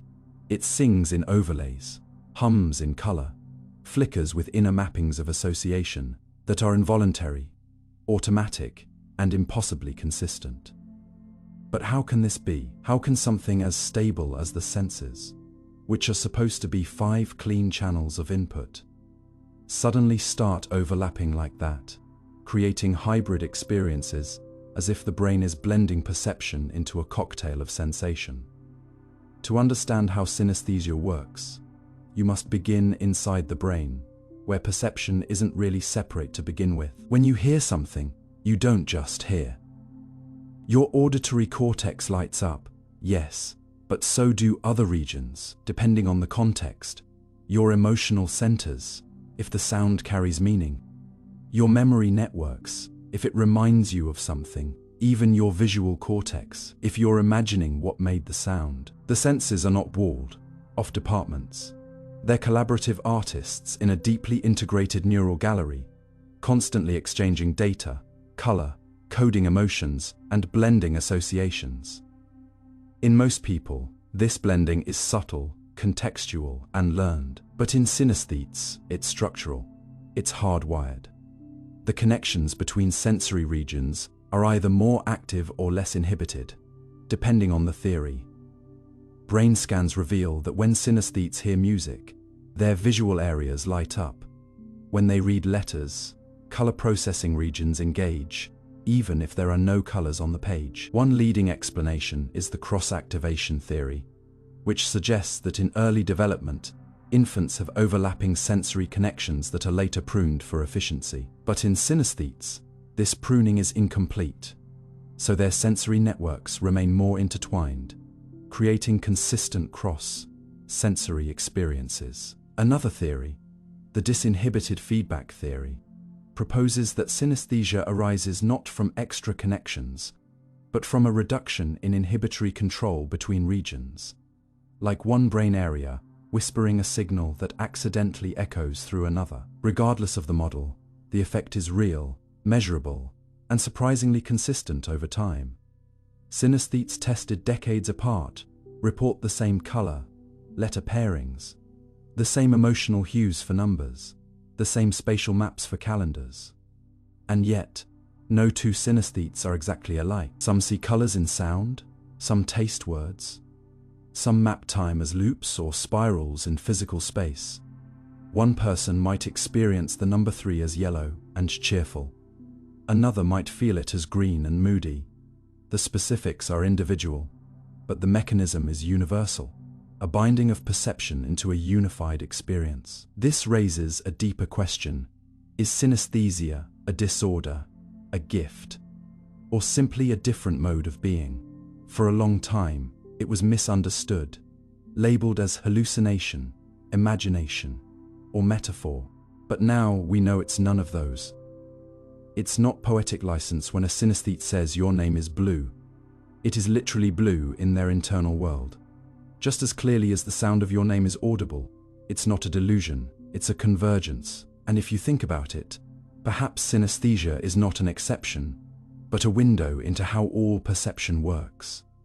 Because even in so-called neurotypicals, senses are not passive, they interact. You hear a sad song and it makes your chest heavy. You smell cinnamon, and suddenly you remember your grandmother's kitchen. You see someone cry, and your own throat tightens. These are not separate systems firing independently. These are woven responses, synchronized across emotional, sensory, and cognitive realms. Synesthesia simply makes this blending literal instead of metaphorical, but the implications go further still. Some researchers believe synesthesia might be related to creativity, metaphorical thinking, and memory advantages. Studies show that synesthetes often outperform others on tasks requiring associative thinking or sensory memory. Some of the most iconic artists, musicians, and writers, like Wassily Kandinsky, Pharrell Williams, and Vladimir Nabokov, have reported synesthetic experiences. Nabokov saw letters as colored, Kandinsky painted music. Pharrell hears colors in chords. Their work doesn't just express the world, it reinterprets it through internal symphonies of linked perception. But even if you're not synesthetic, you still carry the seeds of it. Your brain is capable of forging new connections. It adapts, it binds, it reconfigures, and in moments of heightened emotion, stress, or altered states, people sometimes report temporary synesthetic experiences, flashes of color in response to sound, or tastes attached to names. Some forms of trauma, meditation, or psychedelic exploration can unlock or amplify cross-sensory perception, which suggests that the borders between your senses are not fixed walls, but sliding doors. Doors that can be nudged open by biology, by experience, by context. And what if those doors weren't just quirks, but clues? Clues that reality is not received but interpreted, that what you call the world is not a feed of raw data, but a canvas being painted in real time by your brain. Synesthesia, then, is not just a curiosity, it's a glimpse into the subjectivity of experience, into the idea that what you see, hear, taste, and feel is filtered through a system that is uniquely yours, colored by your wiring, your memories, your emotions. And maybe that's the larger truth hiding inside the colorful dance of synesthesia, that every perception is personal. That reality isn't just what's out there, but what resonates in here. And when someone tells you that Wednesday is green, or that D-flat tastes like honey, maybe you're not meant to judge or analyze or even explain it, but to remember that your experience too is shaped by silent codes, hidden connections, and unspoken associations you carry like invisible ink on your inner walls. Maybe synesthesia is a reminder that perception is not a lens, it's a language. A language that some hear more richly than others. A language you might still be learning to read. And if you listen closely, beneath the ordinary rhythm of your senses, you might catch a flicker, a taste, a color, a shape, where you didn't expect one. Maybe the music you're hearing glows a little. Maybe the number you're thinking of smiles back. Maybe the boundary between sight and sound is not a boundary at all. Maybe, just maybe, your world is woven deeper than you ever realized, and some part of you already knows how to feel in color, near-death experiences. You don't expect it to happen. Not really. Not to you. Not now. Not yet. But it does. Suddenly and without permission, like a door opening in a room you didn't know existed, and on the other side, there is nothing like what you imagined. Not the cold blankness of an ending, not the sharp edge of fear, but a strange and vivid, unfold, as if the layers of reality had peeled away to reveal something deeper, quieter, and impossibly intimate. You are there, and yet you are not. You are watching your own body from outside it, perhaps above it. And though your heart has stopped, or your brain has flatlined, or the machines have gone silent, something else is awake, aware, untouched. and impossibly calm. You hear voices, but they sound distant, distorted like echoes underwater. You see light, but it is not blinding. It is warm, enveloping, not just something you look at, but something that holds you. You are not in pain. You are not afraid. In fact, you feel more peace than you ever have before.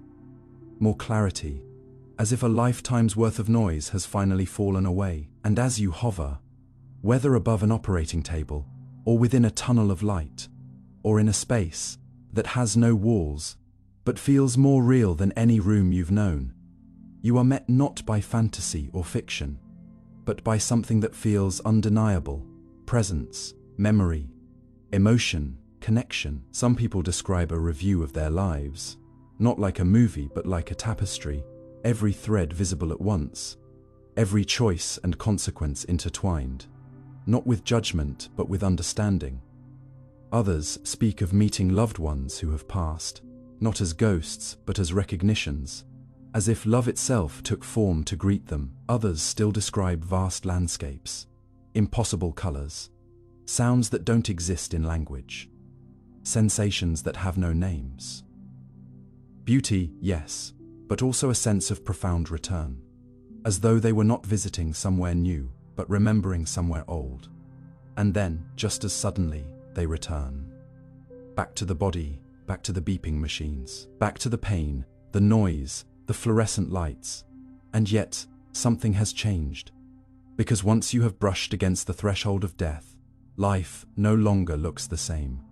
You become aware, in a way you cannot unlearn, that consciousness may not be confined to the flesh, that identity might stretch beyond neurons and breath, that awareness, your awareness, might be more than just a flicker of electrical activity inside the skull.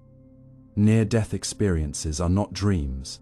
They are not hallucinations, at least not in the conventional sense. Studies across decades, cultures, and contexts reveal striking consistencies. The out-of-body sensations, the tunnel or corridor, the light, the life review, the overwhelming feeling of peace, the altered perception of time, the sense of returning with purpose or insight. These elements appear in the stories of children and adults, the religious and the secular, the medically complex and the otherwise healthy, from vastly different corners of the world. They do not describe a single belief system, and yet they all echo the same strange melody, as if tuning into a frequency that lies just beneath waking life, unnoticed until something jostles the dial. Neuroscience attempts to explain these phenomena, offering models grounded in oxygen deprivation, neurochemical floods, temporal lobe seizures, or the final flickers of a dying brain. It is true that extreme physiological stress can cause vivid experiences, but even among those who survive cardiac arrest, whose brains, by clinical standards, have ceased functioning, many report lucidity, perception, even verified details of their surroundings while unconscious. They recall conversations in the room. They describe procedures in detail. They report events that occurred during a period when their EEG showed flatline. These accounts unsettle the materialist view that consciousness is entirely a product of brain function. If the brain is off, but the awareness persists, then where is that awareness? Where does the self go when the body pauses? Perhaps more disturbingly, where does it come from to begin with? These questions are not new. Philosophers and mystics have wrestled with them for centuries. What is the self? Is it a product of biology or a traveler merely housed in it? Is death a final curtain or a threshold? And when you hear the stories of those who have crossed that threshold and returned, you may begin to wonder whether your idea of life and its limits has been far too narrow. Near-death experiences often bring lasting change. People return with altered values, deeper empathy, reduced fear of death, and a newfound sense of interconnectedness with all things. They speak not just of having seen something, but of having become something, more compassionate, more present, less attached to material goals. Some even shift careers, leave toxic relationships, take up healing professions, or dedicate themselves to spiritual inquiry. not because of what they were told, but because of what they felt. The experience reorders them from the inside out, and yet, for something so profound, so life-altering, the language to describe it remains elusive. Those who try to recount their near-death journeys often stumble over words, shrug helplessly, or say, "It's not something I can explain, only something I now carry." Perhaps that's because these experiences don't happen in language. They happen beneath it. They reach parts of the self that formed before speech, before culture, before even memory. They strike a chord deeper than logic, resonating in the same space where you sense beauty without needing to define it, or love without needing to justify it. And maybe that is the true gift of such moments. Not that they prove or disprove anything, but that they point to something more, something intimate and infinite at once. Something that suggests you are more than your routines, your failures, your credentials, your stories, more than a brain and a skull, more than the sum of your roles. You are awareness itself passing through this form, collecting moments like light collects in glass. You may not need to have a near-death experience to remember this. You may only need to listen, to slow down, to notice the mystery already humming beneath your life. The way the sun feels too beautiful some days. The way time bends in memories. The way dreams spill into waking. The way love seems to exist between people even after they've gone. You've touched that silence before, perhaps while staring at the stars, or sitting by the bed of someone leaving this world, or holding a newborn, and wondering how something so fragile can feel so eternal. These are not hallucinations. They are glimpses, reminders that your life is both grounded and ungraspable, both ordinary and impossibly rare. And so, whether you ever face that threshold or not, know this: death is not the opposite of life. It is its mirror, and in its reflection, some people find the most powerful reason to live, not in fear, but in awe, not in avoidance, but in attention, not in clinging, but in reverence, because to come close to the edge and return is to carry the secret that life is not what it seems. It is more, and somehow, deep down, you already know that. Even now, some part of you is listening. Some part of you remembers the light, the source of creativity. You felt it before, haven't you? That sudden tug inside your chest, that pull to make something from nothing. Not for applause, not for perfection, but because something within you stirred, something unnamed wanted form, and your only answer was to begin.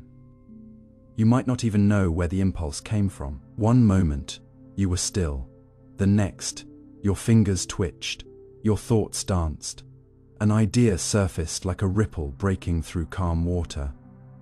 Maybe you reached for a pen, or hummed a melody, or shaped a phrase in your mind that felt like it came from somewhere deeper than logic. Maybe it was quiet, like the need to sketch a memory. Maybe it was urgent, like the need to build a world where no one else had thought to look. But whatever its shape, it came unannounced. And in that moment, you touched the source of something so ancient, so mysterious, that even science doesn't quite know where to place it. Creativity, the act of bringing into existence what wasn't there before, the ability to make connections no one else sees, to birth meaning from chaos, to imagine what could be instead of merely repeating what is. But where does it come from? How can something so powerful be so unpredictable, arriving in a whisper when you are least expecting it, or deserting you completely when you most crave it? To understand the source of creativity, you must first look within your own mind. Not the thoughts you think deliberately, but the ones that rise when you are not trying. Because creativity doesn't live on the surface. It lives in the quiet spaces between thoughts, in the wandering pauses of your attention, in the gentle disarray of memory and possibility. It is not summoned by force, but coaxed by curiosity. Neurologically, creativity doesn't reside in a single location in your brain. Instead, it emerges from the interaction of multiple networks, most notably the default mode network, the executive control network, and the salience network. The default mode network activates when your mind drifts, when you daydream, reflect, imagine. This is the realm of internal simulation, where you mentally rehearse conversations, explore future scenarios, or revisit old wounds. The executive control network, on the other hand, is responsible for focus, discipline, and keeping your mind on task. It helps filter and evaluate your ideas, giving shape and structure to the raw material your imagination supplies. And in between, the salience network helps you decide which thoughts are worth attention, highlighting what feels emotionally significant or personally relevant. Creativity is born in the conversation between these networks, when your mind is free enough to wander, but sharp enough to catch something valuable along the way. That's why creative insights often emerge during moments of rest, when you are in the shower, or walking alone, or lying in bed at night. Your brain is sorting, stirring, layering, until suddenly a connection appears. Not invented, but discovered, like something that was already there, waiting to be noticed. And it goes deeper still. Creativity draws upon your entire lived experience. Memories you've long forgotten, emotions you haven't fully named, images from childhood, fragments of conversations, sensations from travel, the rhythm of your native language, the stories you've inherited, and the ones you've rejected. Every creative act is a mosaic of moments that never belonged together, until you place them side by side. You are the alchemist, you are the thread, and yet creativity is not fully conscious. Some of your most original thoughts come from the unconscious mind, that vast internal reservoir where ideas gestate in silence. It's not blank, it's brimming. That's why inspiration cannot be commanded, only invited. You don't control the river, you learn to listen for its current. And while neuroscience can map the networks involved, and psychology can categorize the traits of creative thinkers, like openness to experience, tolerance for ambiguity, intrinsic motivation, none of it fully captures the why. Why does a child draw spirals in the sand? Why does a poet describe grief as smoke? Why does a scientist stare at the stars and imagine time folding back on itself? These are not learned behaviors.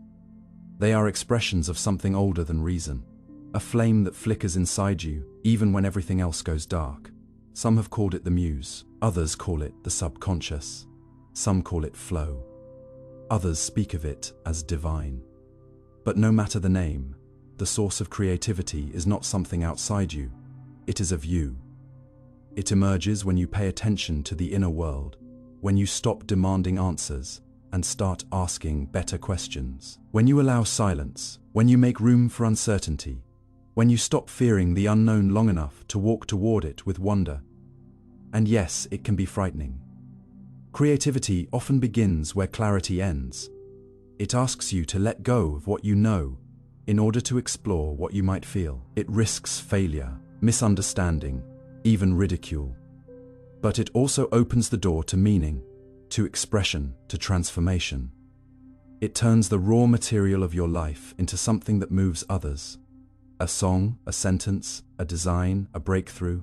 And every act of creation, no matter how small, is an act of courage. You are saying, I see something that doesn't yet exist, and I believe it can be real. You are reaching into the unknown and pulling back a gift no one else could have found but you. And when it works, when the idea clicks, when the painting flows, when the sentence writes itself, you are not thinking, you are being.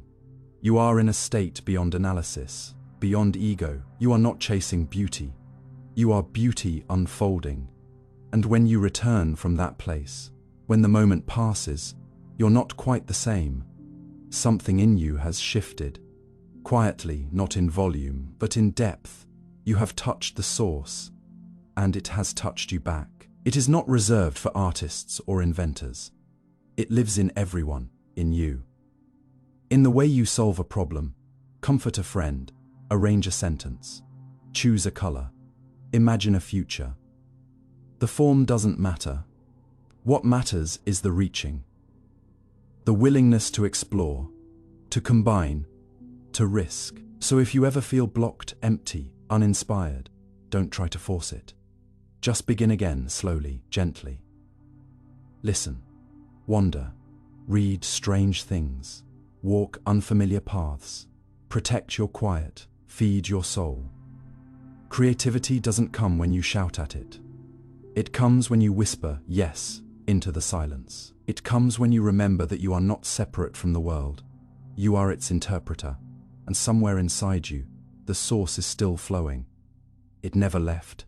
It only waits for stillness, for presence, for the moment you stop trying to be brilliant and simply become curious. And when that happens, when you follow the faint light inward, you will find that the source of creativity was never far away. It was always here, breathing with you, waiting to be seen. The limits of human IQ. You've heard of IQ, maybe even had yours measured, reduced to a number that was supposed to represent how smart you are, how capable, how quick, how promising, as if one metric could contain the vast, intricate landscape of human intelligence. But as you grow, as you learn, as you face the complexity of life, you begin to suspect something. That intelligence is not a box you can fill, not a score you can boast, not a finish line you can cross, but a moving horizon, a deeper current beneath the obvious measures. And the further you go, the more you realize that IQ, while useful in some contexts, is not the final word on who you are or what you're capable of becoming. IQ, or intelligence quotient, was never meant to define the totality of a person.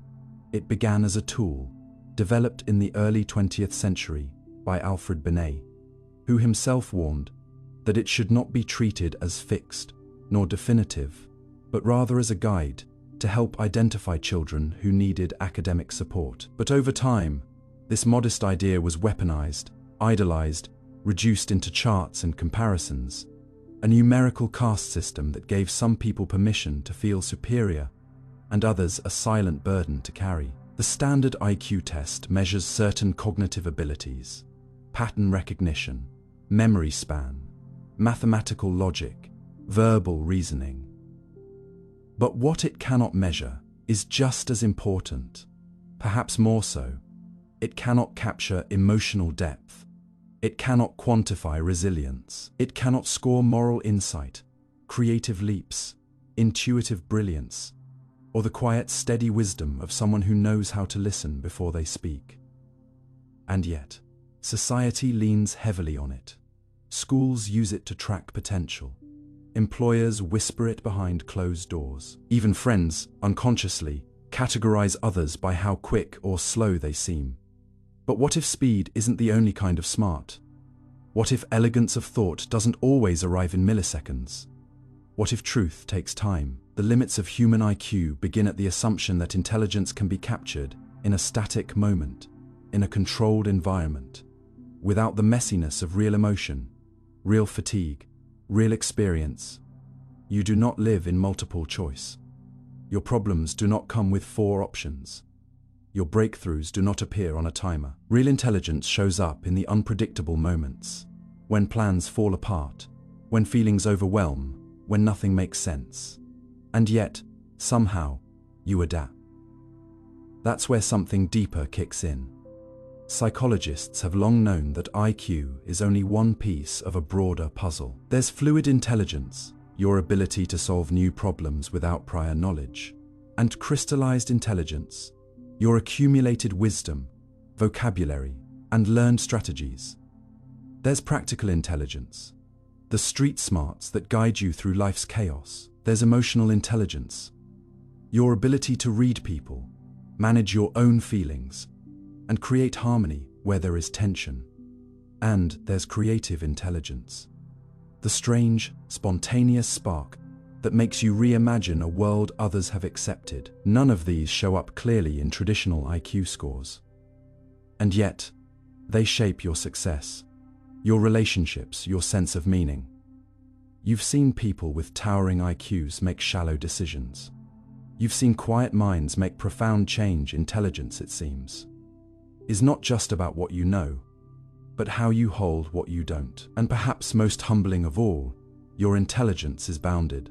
Your brain is a miracle, but it is also limited. It forgets, it distorts, it clings to bias, it overfits patterns, it creates certainty where none exists. There are problems too complex for your cognition, concepts beyond your language, patterns your eyes will never see, and there is comfort in that. You are not supposed to know everything. The myth of the genius, who sees all and solves all, is just that.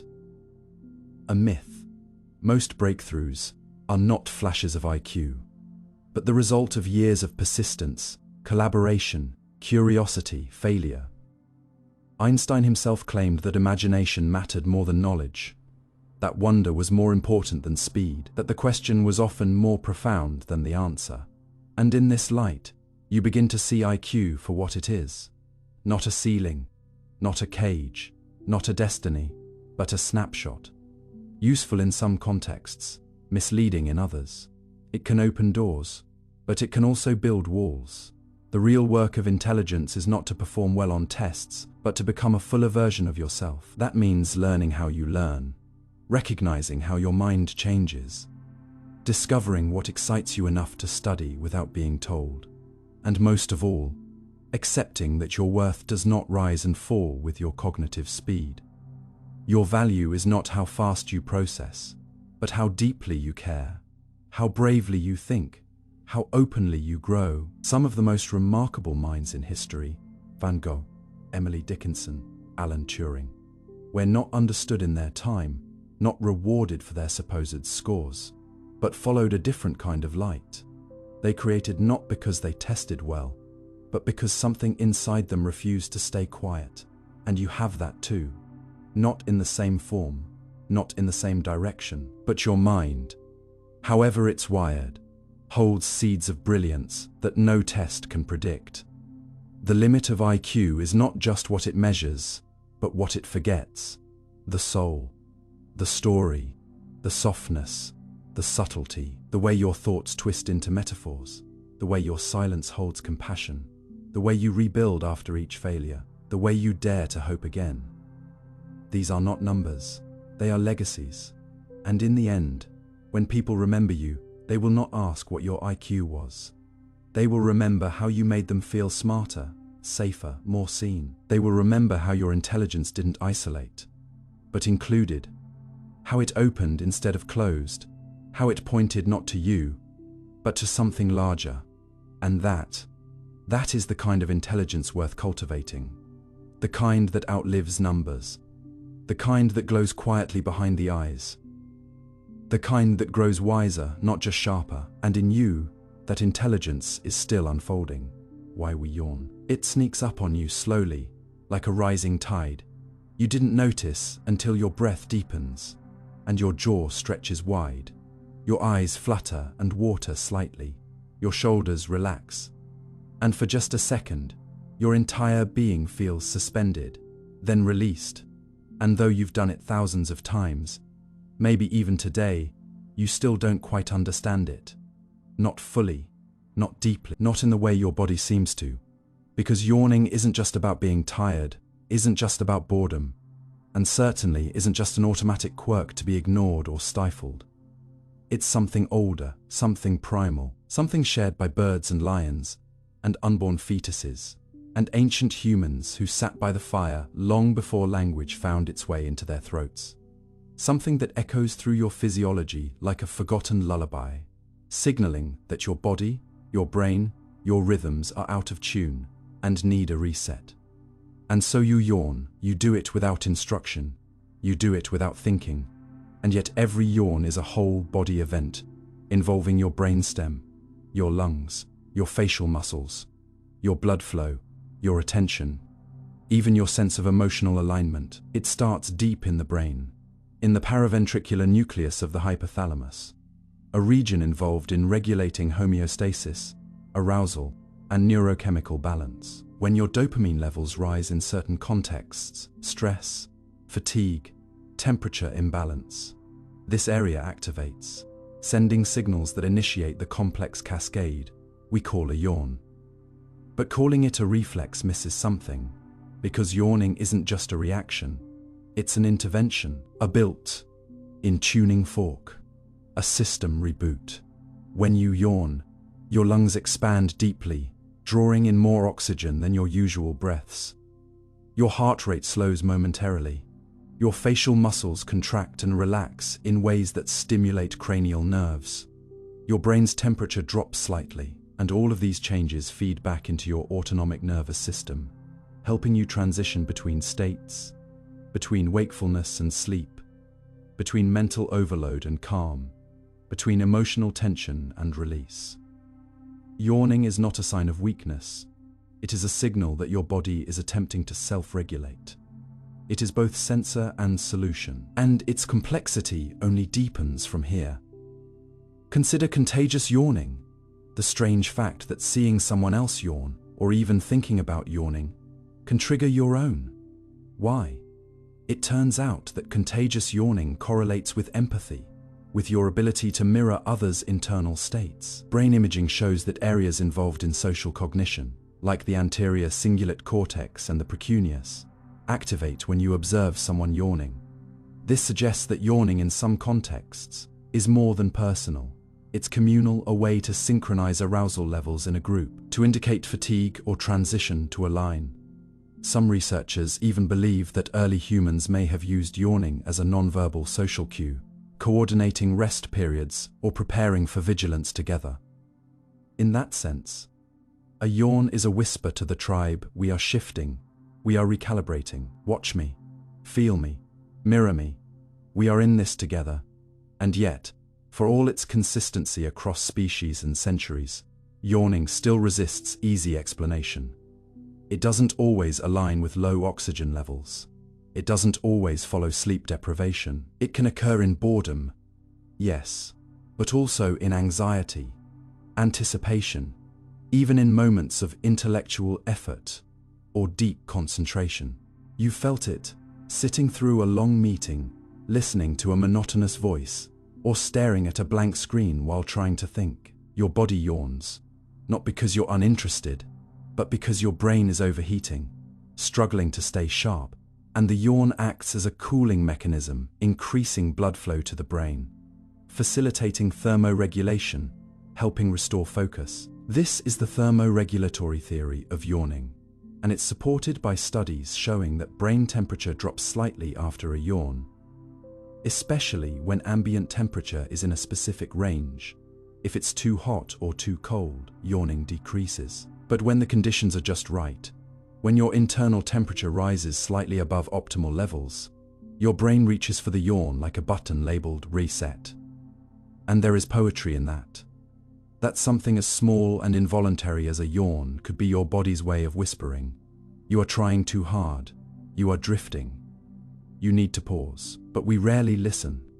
We suppress yawns in public, hide them in meetings, treat them as impolite or embarrassing. We've learned to flatten them, mute them, mistake them for laziness or disinterest. But what if yawning is sacred? What if it's the body's most gentle request for alignment? A call to stop forcing clarity and simply allow it to emerge. A way to soften the mind, recalibrate the senses, return to a natural rhythm. And what if that rhythm is not yours alone? Because yawning links you not only to your own physiology, but to something broader. Fetuses yawn in the womb, long before they need oxygen, suggesting yawning plays a role in neural development. Dogs yawn in response to their owners, as a sign of social bonding. Birds, reptiles, mammals. The behavior is ubiquitous across evolution, yet remains mysterious. And maybe that's the point. Maybe yawning is not meant to be dissected, but respected, as one of the few physiological acts that occurs across sleep and wake, across solitude and sociality, across boredom and awe. Because yes, people yawn when they're bored, but also when they're moved, before athletes compete, before actors perform, before speakers take the stage. There's a yawn that precedes greatness, not out of fatigue, but preparation. It's the yawn of transition, the yawn of becoming. And you feel it in your own life too, at thresholds. At moments of shift, when you're about to let go or begin again, and when that yawn rises, unannounced, unstoppable, it carries with it 1,000 unspoken messages. Breathe deeper, slow down, refocus, soften. It tells you that you are human, that your mind is not a machine, that your brain, for all its brilliance, is still tethered to breath, to blood, to body. And maybe that's the lesson yawning wants to teach you. Not through words, but through sensation, that your awareness is always moving between states, that fatigue is not failure, that slowness is not weakness, that even in stillness there is recalibration. And so, the next time you yawn, don't apologize, don't hide it, don't rush past it. Feel it, follow it. Let it stretch through your body like a wave reclaiming the shore. Let it remind you that you are not just a thinker.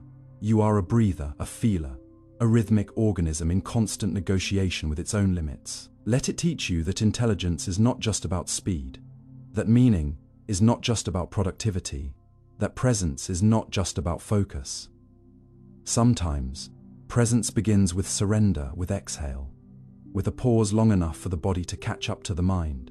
And sometimes, the doorway to that pause, quiet, humble, involuntary, is a yawn, not a sign that you're checking out, but a signal that you're still here, that you're listening inward, that some part of you, older than memory, knows exactly what it's doing.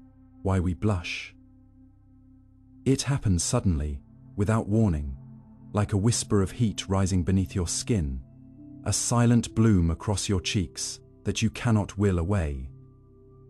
No matter how much you want to stay composed, invisible, untouched, and in that one instant, something inside you has been exposed without your consent, as if your body has spoken before your mouth had time to intervene, and you feel it, the flush, the warmth, the helpless visibility of being seen in a way you weren't prepared for. And maybe it was because someone complimented you, or caught you in a mistake, or looked at you a beat too long. But whatever the trigger, your body responded not with words or reason, but with color. As if saying, yes, this matters, even when you wished it didn't.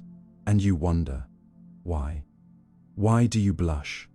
What is this strange and involuntary cascade that paints the face in moments of social tension, emotional vulnerability, or intimate exposure? Of all the things your body can do, run, fight, heal, cry, blushing is one of the few responses that is uniquely human.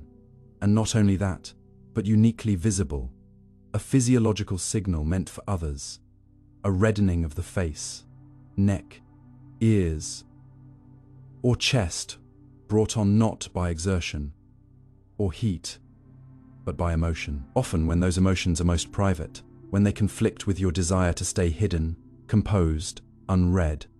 And yet, blushing betrays you, or perhaps saves you, depending on how you see it. To understand blushing, you must first enter the delicate wiring of the autonomic nervous system, particularly the sympathetic branch, which governs your fight or flight responses, your heart rate, your breathing, your sweat glands, and curiously, your facial blood vessels. When you experience certain types of social emotions, like embarrassment, shame, modesty, or even romantic attention, your brain interprets a kind of social exposure, a sudden sense that you've been caught out, made visible, or placed in the gaze of others. This triggers a chain reaction. Adrenaline is released. Your blood vessels dilate, especially in the highly vascularized skin of your face, and blood rushes upward, creating the redness, the warmth, the unmistakable sign that something within you is surfacing through you. But the mystery goes deeper, because physiologically, there is no direct survival benefit to blushing. You don't run faster. You don't escape predators. You don't gain strength or clarity. In fact, blushing can make you feel vulnerable, confused, even humiliated. So why has evolution preserved it? Why does your body continue to highlight you at precisely the moment you want to disappear? The answer, it seems, lies not in what blushing does for you, but in what it communicates to others. Blushing is a social signal, honest, uncontrollable, and therefore deeply trustworthy. It shows that you recognize a norm has been broken, that you are aware of yourself as seen, and that you care. In this way, blushing becomes a form of non-verbal apology, a declaration of humility or sincerity, a bodily way of saying, I didn't mean for that to happen, or this moment matters to me. It's not weakness, it's relational intelligence.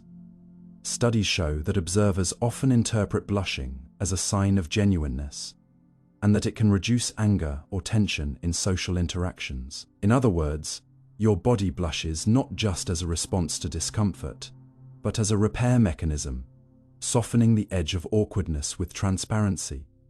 And the transparency is what makes it so intimate, because you can't fake a blush, you can't summon it on command, you can't manipulate it the way you might smile or speak. When you blush, your body is broadcasting something real, and maybe that's why it feels so exposed. Because it is. Your inner world has crossed the threshold into visibility, and in that crossing, something sacred has occurred. But blushes are not always about shame. Sometimes they're about intensity, the surge of attraction, the thrill of attention, the silent explosion of being desired. Romantic blushing is one of the most ancient unspoken cues in human courtship. And though it is subtle, it carries a universe of meaning. It says, "I feel something," without needing to name what it is. It allows for tension, for curiosity, for the dance of presence without assertion. In that way, blushing becomes a kind of permission slip, not an invitation, but a revelation. I am here, feeling something I cannot fully contain. And still, in other contexts, you might blush out of pride or surprise, or when praised unexpectedly, because even positive attention can feel like exposure. Even love can feel like a spotlight. And your body, in its wisdom, responds not by analyzing the intent, but by responding to the intensity of attention itself. But what if you blush when no one is watching? What if you're alone, remembering something from years ago, a moment of foolishness or vulnerability, and suddenly you feel that familiar heat rise to your face? That too is real, because your brain doesn't distinguish sharply between real and imagined social contexts. If the memory feels real, if the emotion is strong enough, the response can manifest physically. You blush alone, you blush inwardly, you relive the moment in your skin. And that tells you something profound, that blushing is not just about the other, it is also about your own gaze upon yourself. It reveals your own judgments, your own tenderness, your own desire to belong. And maybe that's the heart of it. Blushing is a mirror, not just to others, but to yourself, a signal that you are deeply, beautifully alive, in the tension between exposure and concealment, between wanting to be seen and fearing what will happen if you are. And if you think about it, this tension lives at the center of every meaningful human experience. The moment you fall in love, you blush. The moment you say the wrong thing, you blush. The moment you reveal a truth, or hear one, or are caught between pride and vulnerability, you blush. Not because you are weak, but because you are open, and that openness is rare. It is what makes intimacy possible. It is what makes you, across your careful words and curated gestures, undeniably human. So the next time you feel that warmth rising in your cheeks, don't rush to hide it. Don't turn away, feel it. Let it wash over you like a tide, returning to shore. Let it remind you that you care, that this moment matters, that you are connected. Here, now, in this fragile, flickering web of perception and feeling. Blushing may be involuntary, but its meaning is never accidental. It is your body speaking the language of truth before your mind can translate. It is the poetry of emotion written in skin. It is the light beneath the skin's surface saying, "I am real, I am responding, I am here." How we perceive time flow. You assume time flows forward because that's how it feels. One moment stretching into the next. Seconds ticking in a line, memories stacking neatly behind you while possibilities fan out ahead. But what if that feeling is just an illusion? A trick of your nervous system, a narrative your brain stitches together to make sense of a reality far stranger than you've been taught to believe. Because when you stop to truly observe your experience of time, not the mechanical ticking of clocks, but the internal rhythm of awareness, you begin to realize that time does not always behave the way you expect. Sometimes it races, sometimes it crawls, sometimes it seems to collapse altogether. And in those distortions lies the mystery of how you actually perceive time flowing at all. You wake up on a Monday, and the day drags, heavy and slow. Every minute felt in your bones. But a week later, you look back and it's a blur, as if time compressed itself into a single blink. And during a moment of crisis, seconds stretch like elastic, each heartbeat echoing with exaggerated clarity, but fall into a flow state, doing something you love, and hours vanish like vapor, leaving only the aftermath of presence. These are antaccidents. They're insights into the fact that your perception of time is not synchronized with external reality. It is shaped by attention, emotion, memory, context, and meaning. Your brain is not a clock. It has no gears, no pendulum, no internal stopwatch. Instead, it constructs the sense of time through networks of activity, estimation, and interpretation. In neuroscience, time perception is believed to involve regions like the basal ganglia, cerebellum, and prefrontal cortex, which interact to track intervals, sequence events, and maintain order. But unlike vision or hearing, there is no dedicated time sense organ. Time is inferred, not received. Your brain stitches together events into a temporal narrative, and that narrative can stretch or shrink depending on how much information it contains. When more happens, when your senses are flooded, when your attention is sharp, when novelty is high, your brain encodes more detail, and in retrospect, the moment feels longer. That's why childhood summers seemed endless. As a child, the world was new, rich in stimuli, your brain recording everything with fresh sensitivity. As an adult, patterns are familiar. Days blur into each other. Your mind records less novelty, and time in turn feels like it accelerates. This is known as the holiday paradox. Busy, eventful days feel long in the moment, but short in memory, while slow days feel long while you live them but short in hindsight. Your perception of time is bidirectional. How you experience the present depends on how your mind projects it, and how you remember it depends on how your brain stores it. But there's more. Emotion shapes time. Anxiety speeds it up. Boredom slows it down. Fear freezes it. Joy suspends it. A single second in danger can feel like a minute. A single hour with someone you love can dissolve without warning. The more emotionally charged a moment is, the more deeply it imprints. And often, the more it warps your sense of how long it lasted. In this way, your sense of time is not mechanical but emotional. It bends to feeling. It answers not to logic but to intensity. And even your body joins this dance. Your heart rate, body temperature, and dopamine levels all influence temporal perception. Time speeds up under stimulants, slows under depressants, distorts under altered states. This is why psychedelics, meditation, or even dreams can fracture your experience of time entirely. One moment collapsing into eternity, or a lifetime felt in minutes. But still, you return to this idea that time flows. It feels like movement, like a river you're floating in. But physics doesn't necessarily agree. In Einstein's theory of relativity, time is a dimension, like space. And there is no privileged now. Every moment, past, present, and future, exists simultaneously from the perspective of space-time. The block universe model suggests that all points in time are equally real, and your sense of flow is a construct, like a flashlight moving across a film reel. You experience only one frame at a time, but the film already contains every scene. Your consciousness gives the illusion of passage, but nothing in fundamental physics is flowing. This challenges everything your intuition tells you. You feel like time moves, but maybe it's you who moves. Your mind shifting from frame to frame, painting motion onto a static canvas. And if that's true, then the flow of time is not a property of the universe, but a feature of consciousness. It is your brain's way of organizing change, maintaining continuity, preserving identity. Without it, you would be lost in isolated moments, untethered, unable to grow. Time gives meaning to change. It gives sequence to experience.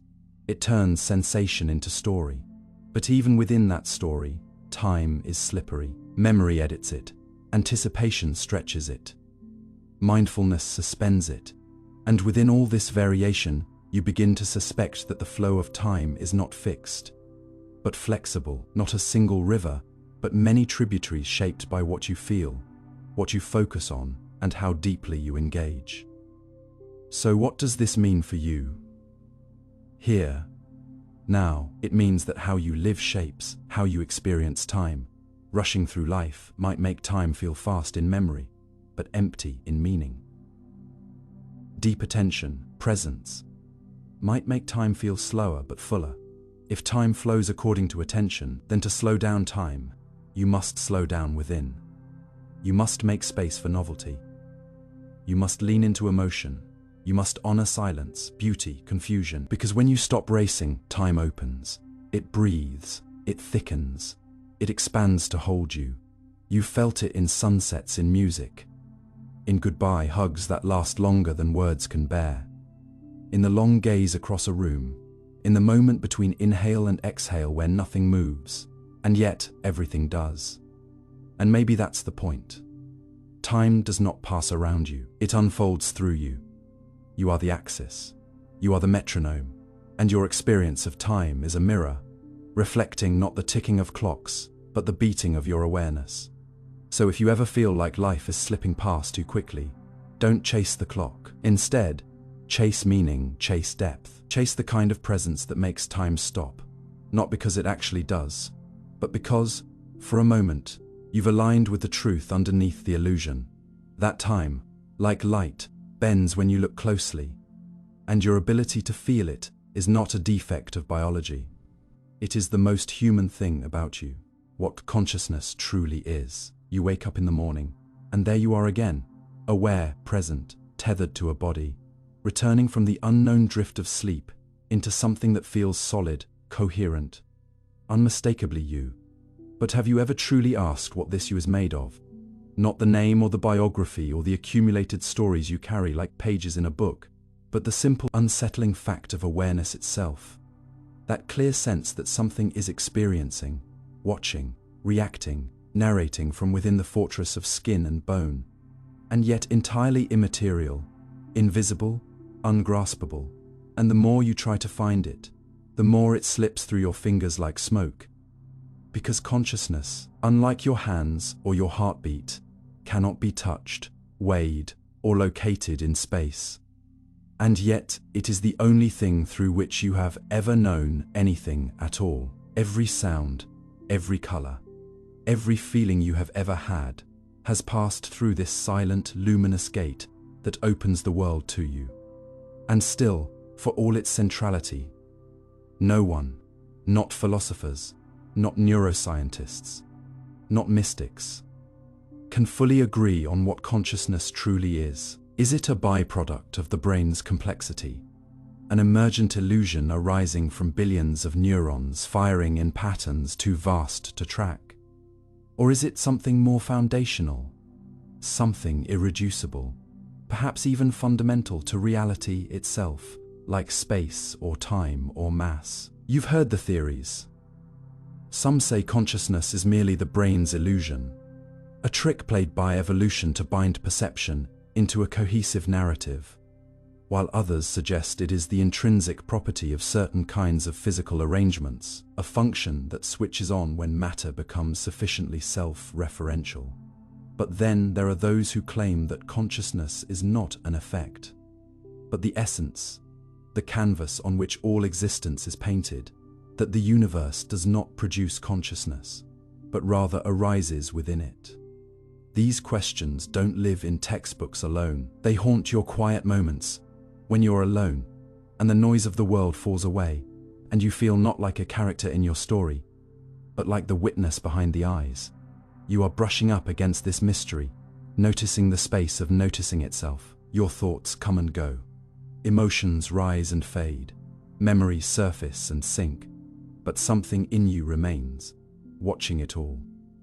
You are not your thoughts, you are the thing that sees them, and yet That thing has no shape, no name, no center.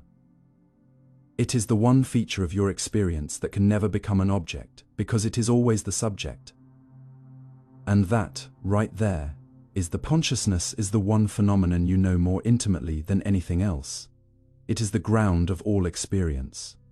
And yet, it is also the one thing you can never observe from the outside. You cannot step outside of consciousness to study it. You are always already inside it. And because of that, it becomes both the clearest truth and the greatest mystery. Neuroscience tells you that certain regions of the brain, like the posterior cortex, the thalamus, and the default mode network, are involved in conscious awareness. They light up in scans when you're awake, thinking, imagining. Damage to these regions can lead to coma, amnesia, or loss of self-recognition. But correlation is not causation. These are the footprints, not the foot. Some scientists argue that consciousness arises from information integration, that when systems process information in complex, recursive ways, awareness blooms. Others suggest that attention, or working memory, or predictive coding, are the roots of awareness. But no theory has explained how inert matter gives rise to experience. This is known as the hard problem of consciousness. The problem of explaining how physical processes produce subjective sensation. Why does the firing of neurons produce the redness of a rose, the sharpness of pain, the warmth of love? Why is there something it is like to be you? And until we answer that, every scientific model remains incomplete. But perhaps science isn't the only lens. Philosophical traditions from across time, Vedanta, Buddhism, phenomenology, have long approached consciousness, not as a thing to be dissected, but as a reality to be witnessed. They tell you to look not outward, but inward, to trace awareness back to its source, to observe the observer, to rest in the stillness from which all thoughts arise. And when you do, when you drop beneath identity, beneath roles, beneath words, you don't find a thing at all. You find space silence, the effortless light of presence, a field in which all things arise and pass.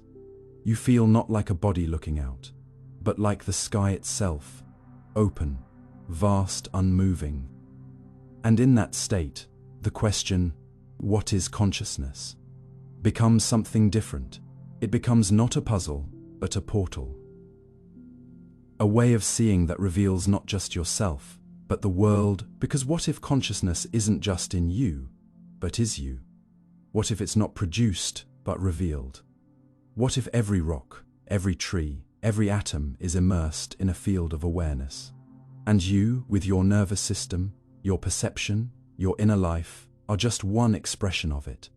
Some physicists flirt with this view. Panpsychism, for instance, suggests that consciousness may be a fundamental feature of all matter, that every particle carries a flicker of experience, and that when organized in complex systems, these flickers combine into the rich inner world you know as mind. Others go further, proposing that the universe is itself a kind of conscious system, that matter is not the base of reality. Information is, and information requires an observer. In this view, the universe does not contain consciousness, it requires it. Observation is participation, and in this strange reflection you begin to suspect that your awareness is not a passive mirror, but an active shaper. The world you see is not independent of you. It is filtered, colored, ordered through your lens of perception. Without you, there is no red, no sound, no meaning. Consciousness does not merely witness reality, it brings it forth. And yet, even this may not be enough. Because no matter how elegant the theories, how precise the scans, how profound the metaphors, consciousness remains an experience, not a concept. You can talk about it endlessly and never touch it, or you can sit silently and feel it directly. The simple, raw fact of being aware, right now, of this moment, of this breath, of this sentence unfolding in your mind. And in that awareness, you find no boundaries. You cannot find where it begins or where it ends. It contains thought, but is not thought. It contains feeling, but is not feeling. It is the ground, the screen, the witness, the mystery. It is you. And yet beyond you, it is the light in which everything else appears. And maybe that's what consciousness truly is. Not a substance, not a function. It is the question, asked in every language, in every age, by every soul who has ever looked inward and whispered, "What am I?" And if you listen closely, not with your ears, but with the stillness behind your thoughts, you may find that consciousness doesn't reply with explanations. It replies with presence, with being, with the undeniable, luminous fact that something is here, aware now, and that is the beginning of everything.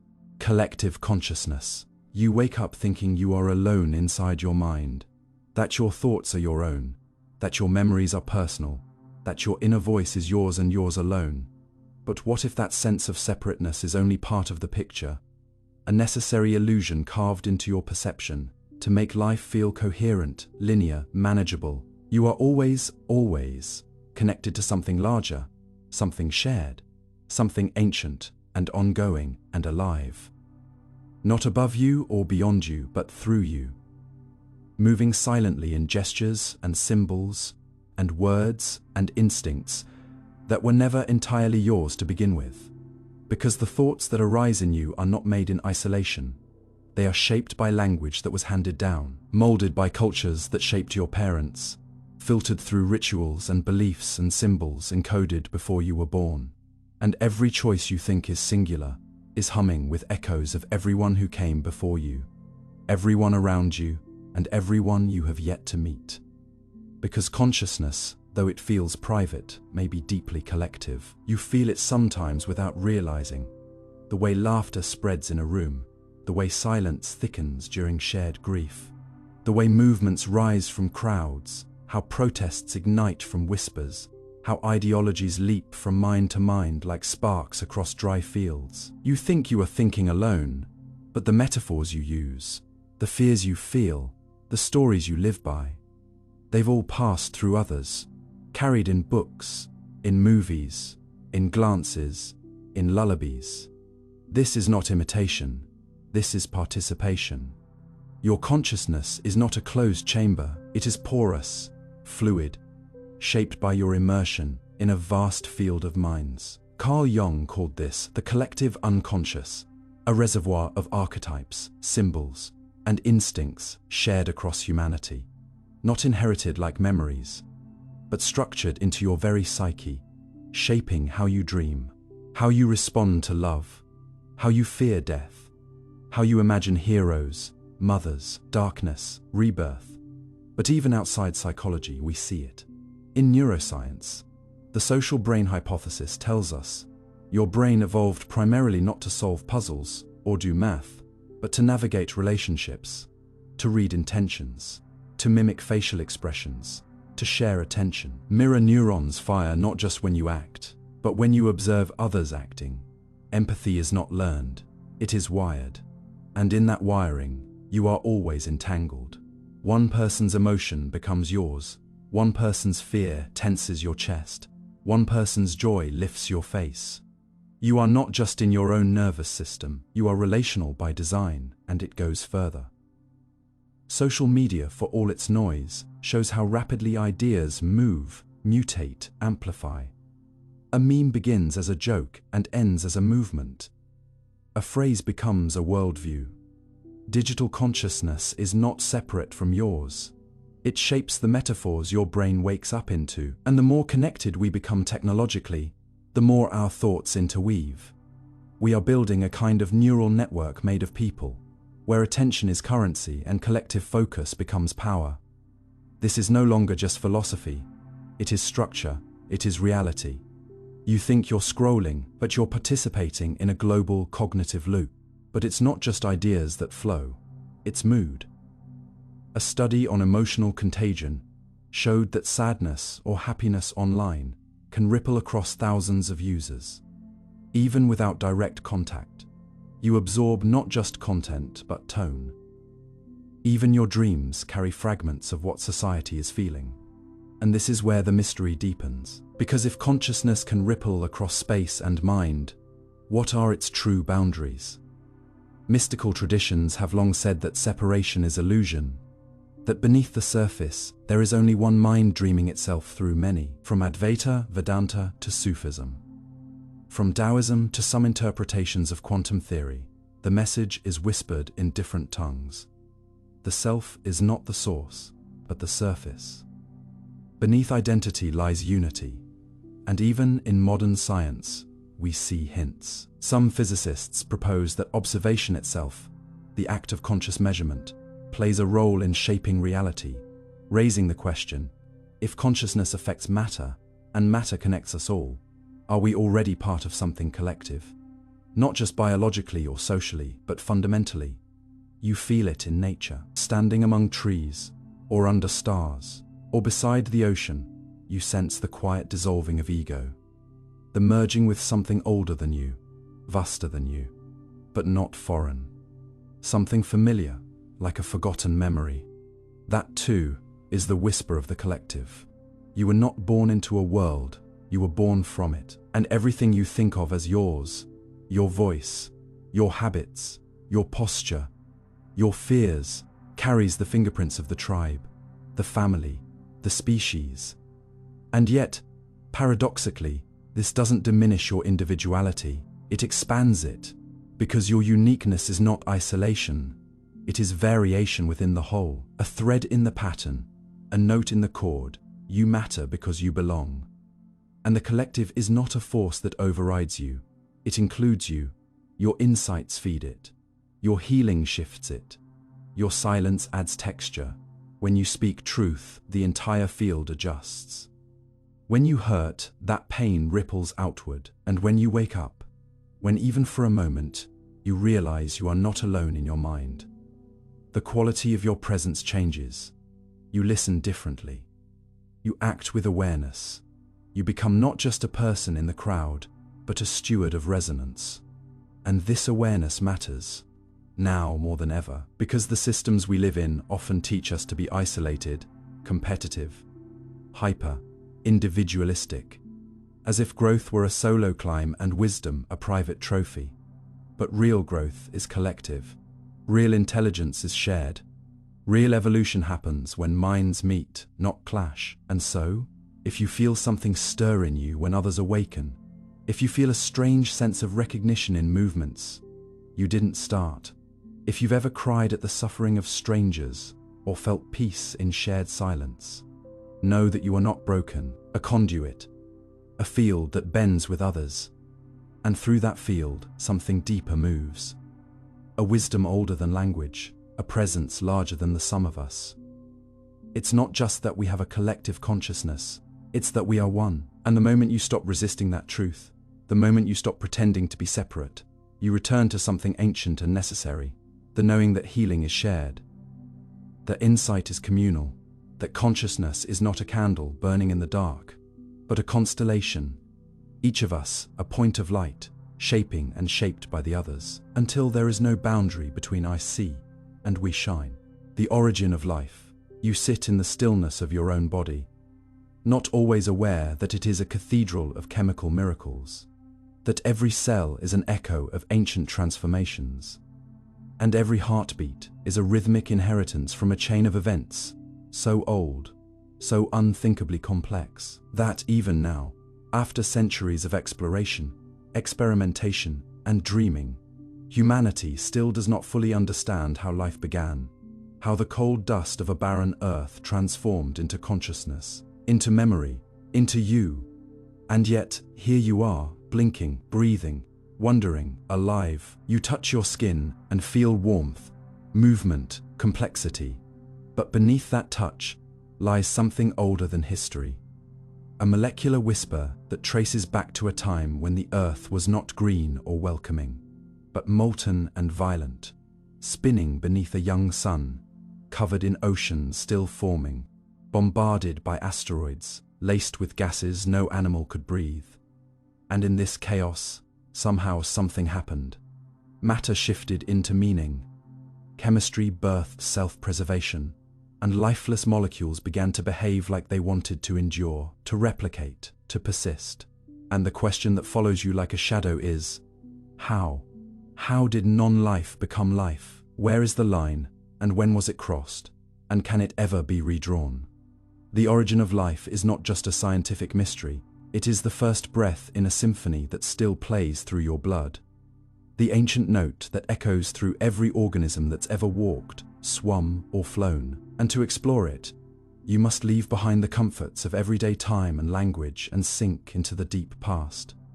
Into a world that existed not in years, but in eons, where each second lasted 1,000,000 lifetimes, and change moved like stone turning to sand. Most scientists agree that life likely began around 3.5 to 4 billion years ago. But what that really means is this. Somewhere on Earth, perhaps in deep-sea hydrothermal vents, perhaps in shallow tidal pools warmed by the sun, perhaps even on mineral, rich clays that trapped molecules like scaffolding, a set of conditions emerged that allowed simple molecules to organize into complex ones, and eventually, into self-replicating systems capable of evolution. This wasn't a single event, but a gradual unfolding. Tiny reactions building on themselves, forming loops, networks, cycles. This is the domain of abiogenesis, the study of how life can arise from non-living matter.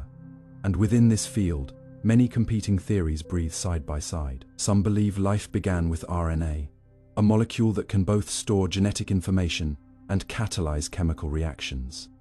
This is known as the RNA world hypothesis, and it suggests that before DNA and proteins, there existed chains of RNA that could copy themselves, mutate, evolve. Others argue that life began not with information, but with metabolism, with self-sustaining chemical cycles that created order and complexity, before replication ever emerged.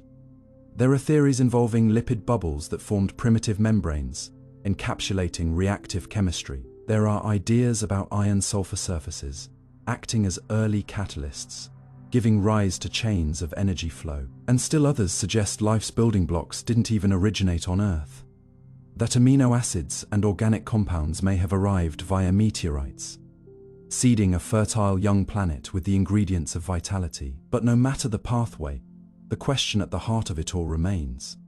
When does chemistry become biology? When does a molecule become a message? When does a cluster of atoms decide to survive? And the more you look, the more you realize that life doesn't begin with a bang.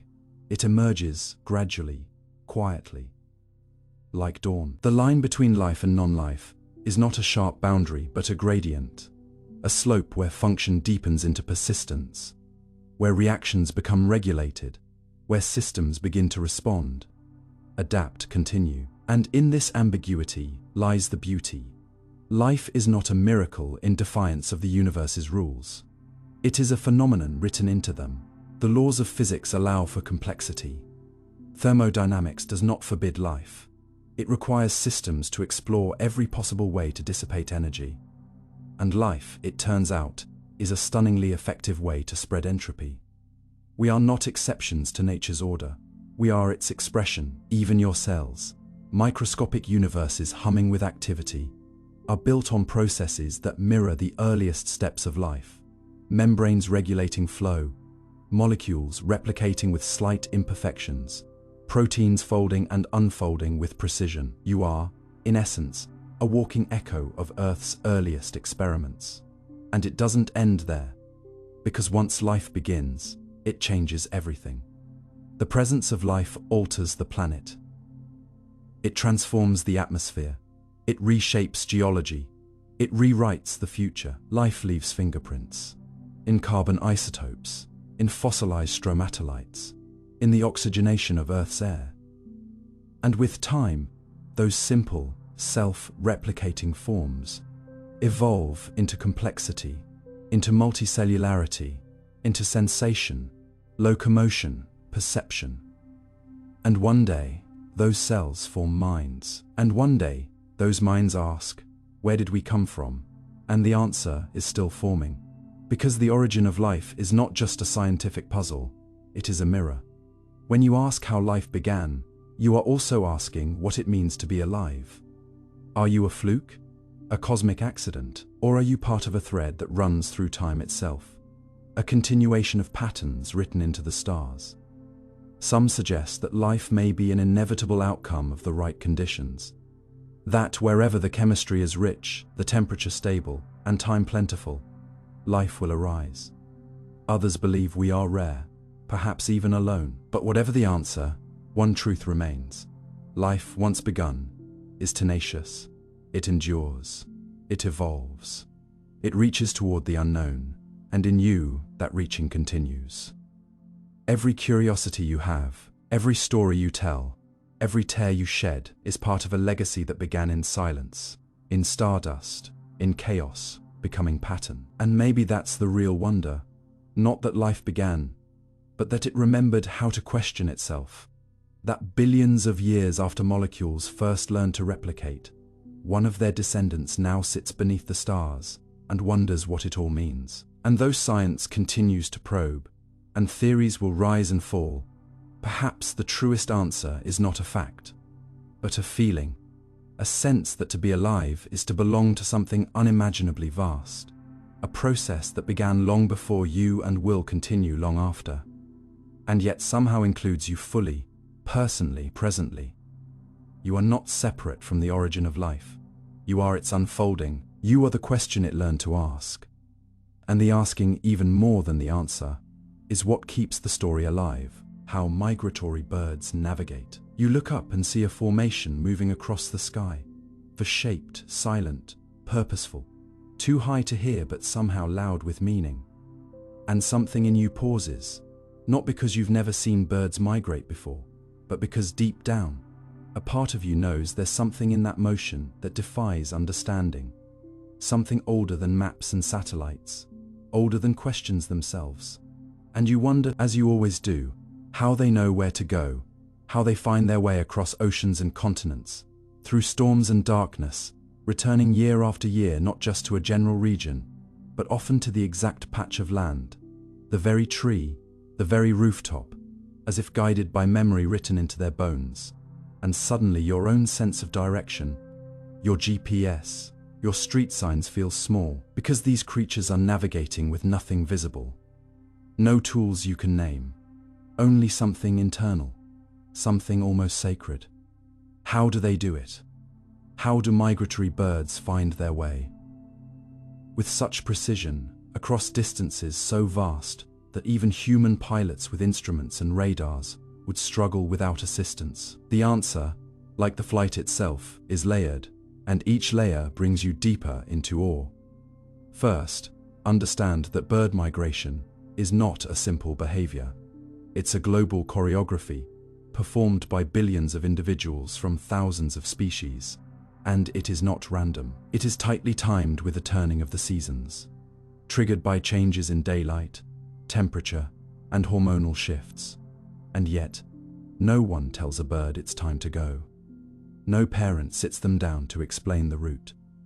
Even birds born in captivity, raised without parental guidance, often know which direction to fly and when. There is within them a compass, but not just one. Multiple systems operate together, forming what scientists now call a multimodal navigation model. A complex network of sensory inputs that birds use to guide themselves across the planet.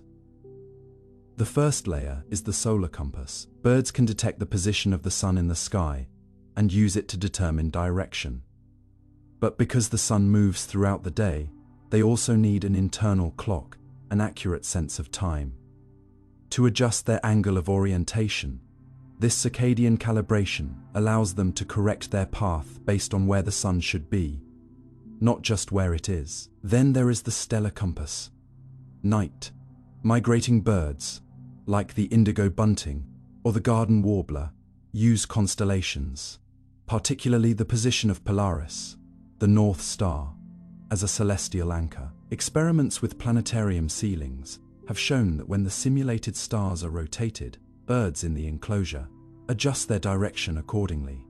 Somehow they learn the star map during early life and remember it with astonishing fidelity. But that's just the beginning.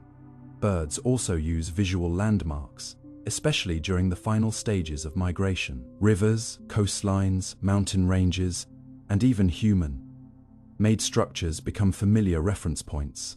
Some birds can follow these features for hundreds of miles.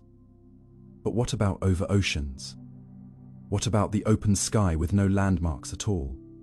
This is where the mystery deepens, because birds appear to have a magnetic sense, an ability to perceive Earth's magnetic field, not only as a compass for north and south, but possibly as a topographic map, with gradient intensities providing geographic information. The iron-based compound magnetite, found in certain tissues like the upper beak, has been proposed as one mechanism. Another involves the protein cryptochrome in the eye, which may allow birds to literally see magnetic fields as visual patterns overlaid on their vision, like ghostly lines guiding their flight. And these are not fringe ideas. They're backed by years of experimental data, with birds placed in altered magnetic environments, demonstrating predictable changes in orientation. Some theories even suggest birds use olfactory cues, particularly species like pigeons, who can detect subtle scent gradients in the air to home in on their destinations. In effect, birds do not rely on one tool, but on an integrated, multi-sensory system that adapts dynamically, depending on context, environment, and species. And yet, none of this explains how they are so precise. How bar-tailed godwits fly from Alaska to New Zealand, 11,000 kilometers non-stop over open water. How Arctic terns travel from pole to pole each year, covering more distance than any other animal on Earth. How sandhill cranes return to the same patch of ground over decades, across generations. Some call it instinct, some call it inherited memory. But even the most careful science admits, we still don't fully understand. Because beyond the compasses and cues lies something subtler, a sense of place, a feel for orientation, a way of being that merges body and world so intimately that direction becomes not calculated but felt. You might even say it borders on awareness, a kind of embodied cognition that transcends logic.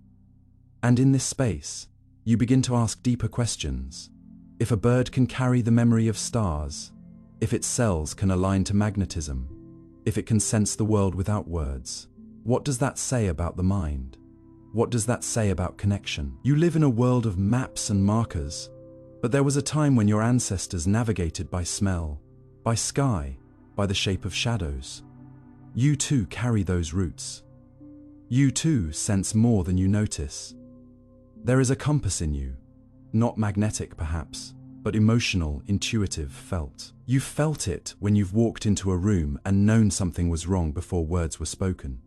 You felt it when you've moved through unfamiliar cities and somehow found your way. Direction is not only spatial, it is existential. And birds remind you of this. They are not navigating just to move. They are returning to origin, returning to nesting grounds, to memory, to identity. Migration is not escape, it is completion. A circle drawn across the sky, a rhythm that says, "There is a place I belong, and I will cross the world to reach it." And maybe that's what stirs you when you watch them fly. Not just the beauty of their motion, but the purity of their purpose. They are not lost. They are never lost, because the path is in them. And maybe you, too, are seeking something like that. A home not defined by walls, but by inner knowing. A point on the map of the soul where you feel aligned, seen, grounded. Birds do not question their journey. They do not doubt the sky. They trust the invisible systems inside them. And what if you could, too? What if the navigation you long for is already within you, waiting not for calculation but for stillness? The flight of birds teaches you that orientation is not always conscious, that return is not always rational, that the body, when attuned, knows what the mind cannot articulate. And as the formations disappear over the horizon, you are left not just with wonder, but with remembrance, that the world is not only mapped in distances and degrees, but in the quiet, precise language of trust.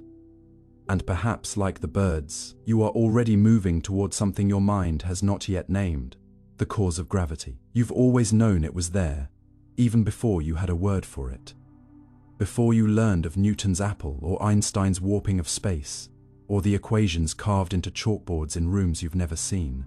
Because even as a child, when you dropped a toy and it fell, when you stumbled and scraped your knee, when you threw a ball into the sky and watched it arc and fall back to earth, gravity made itself known not as a concept but as an experience.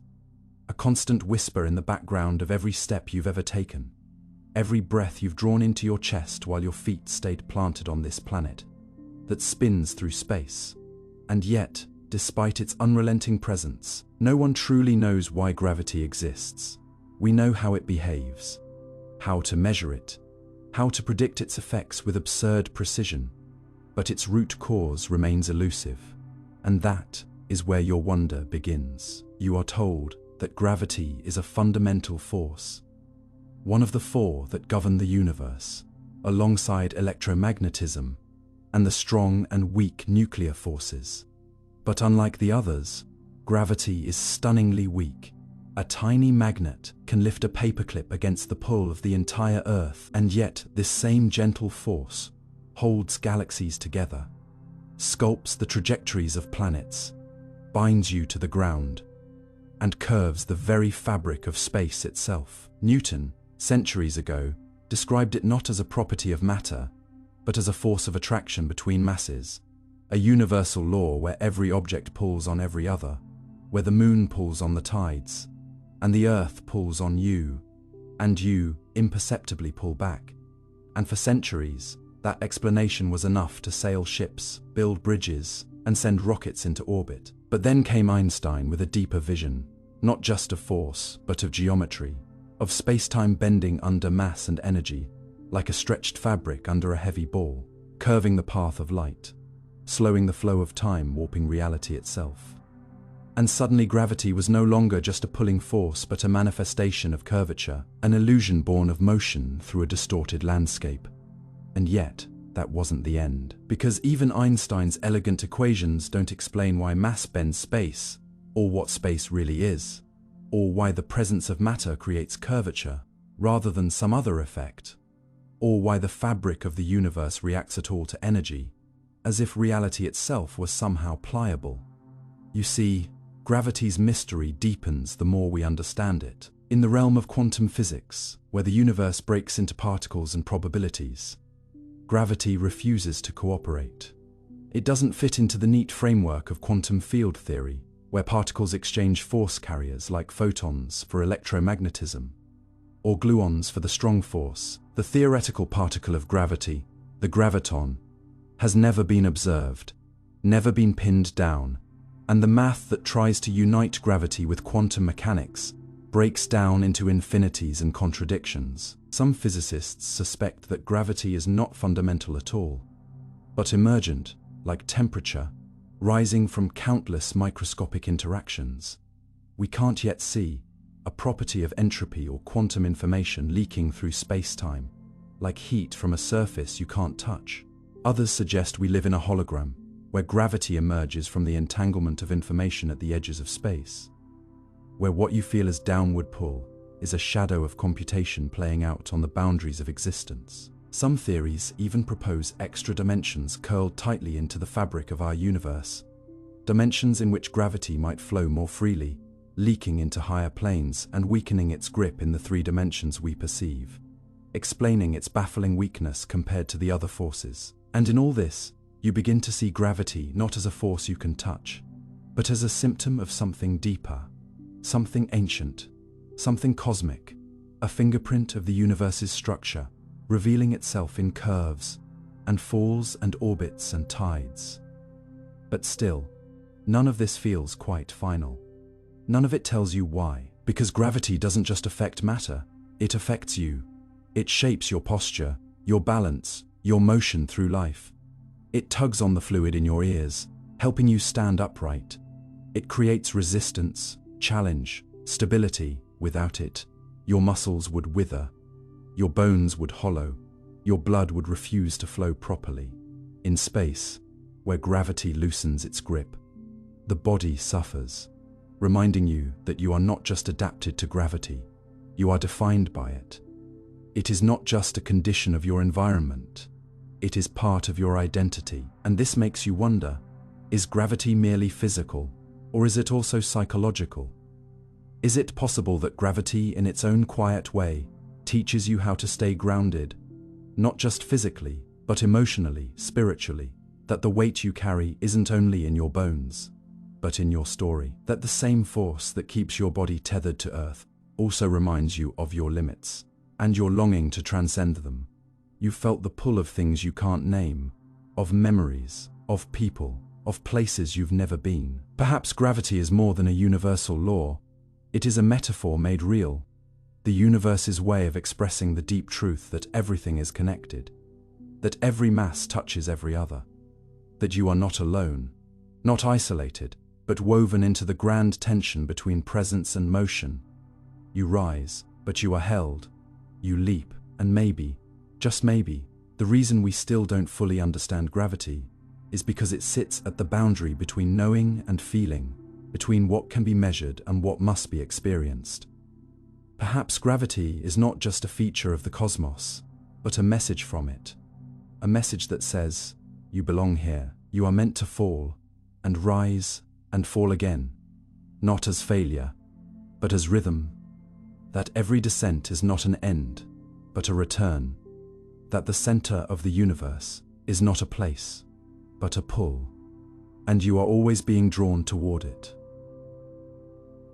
Not because of mass, but because of meaning, the nature of time.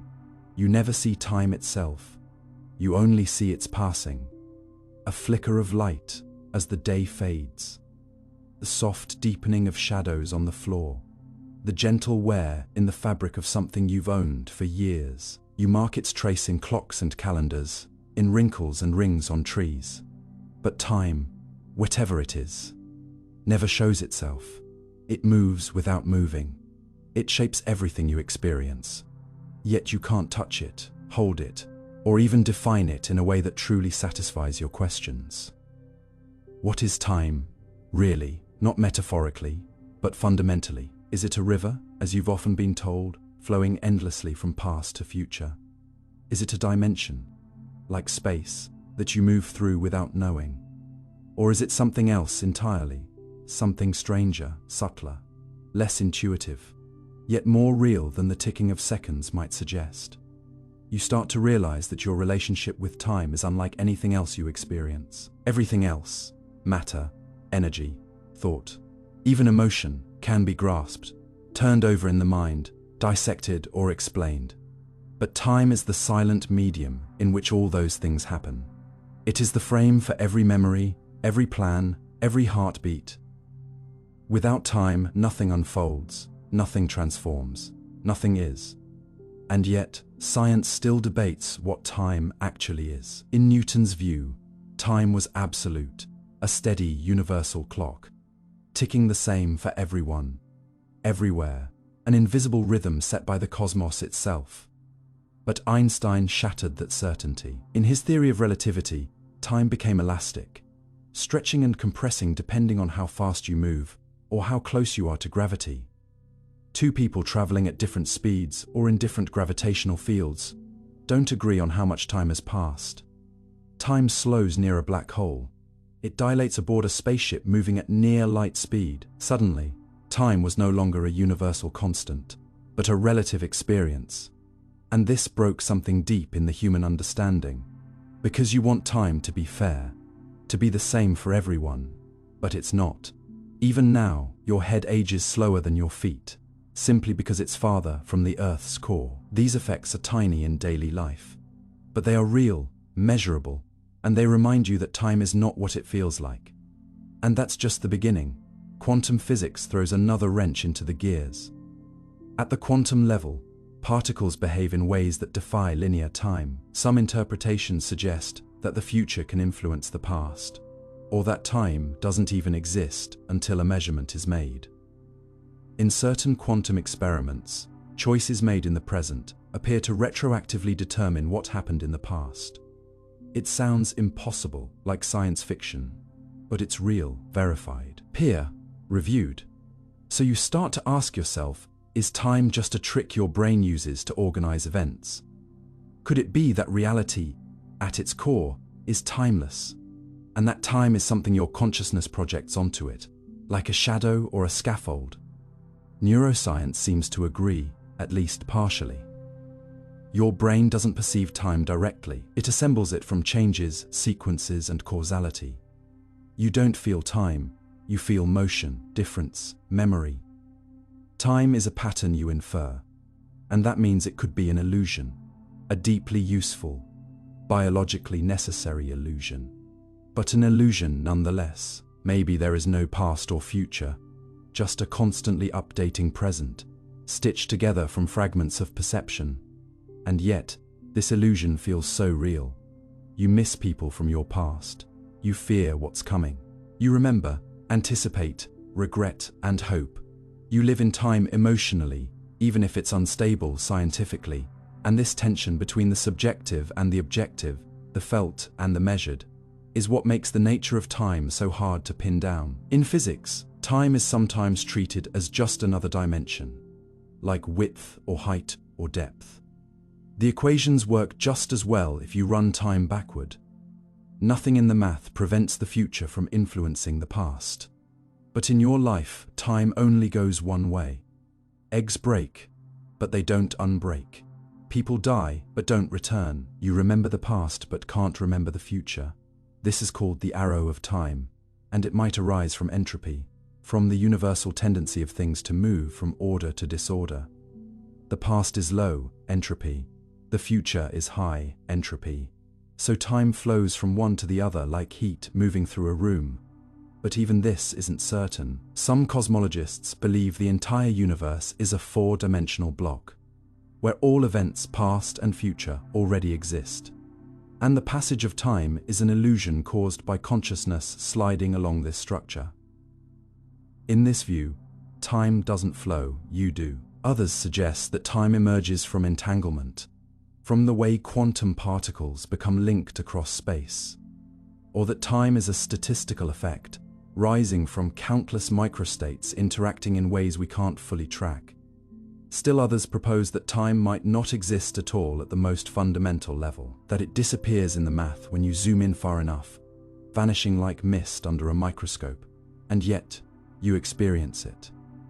You watch people age, you see the sunset, you feel the rush of deadlines, the ache of waiting, the sting of memories you can't change. You live under time's rule, whether it's real or not. And maybe that's the most remarkable thing about it. Not that time can be measured, but that it matters, that it's not just a dimension or a parameter or a label on a graph, but a source of meaning. Without time, there would be no stories, no change, no becoming. Love requires time, so does growth. So does healing. Time wounds, but it also mends. It breaks things, but it also teaches you how to hold the pieces. It rushes forward, but it allows you to reflect. And in this way, time becomes not just a feature of the universe, but of you. It is your context, your tether, your river, and your mirror. It carries you forward, yes, but it also shapes how you look back. It lets you evolve. And perhaps that's what time really is. Not a force or a substance or a dimension, but a condition for becoming. You are not the same person you were yesterday or last year, or when you first began reading these words. Time has changed you gently, quietly, irrevocably.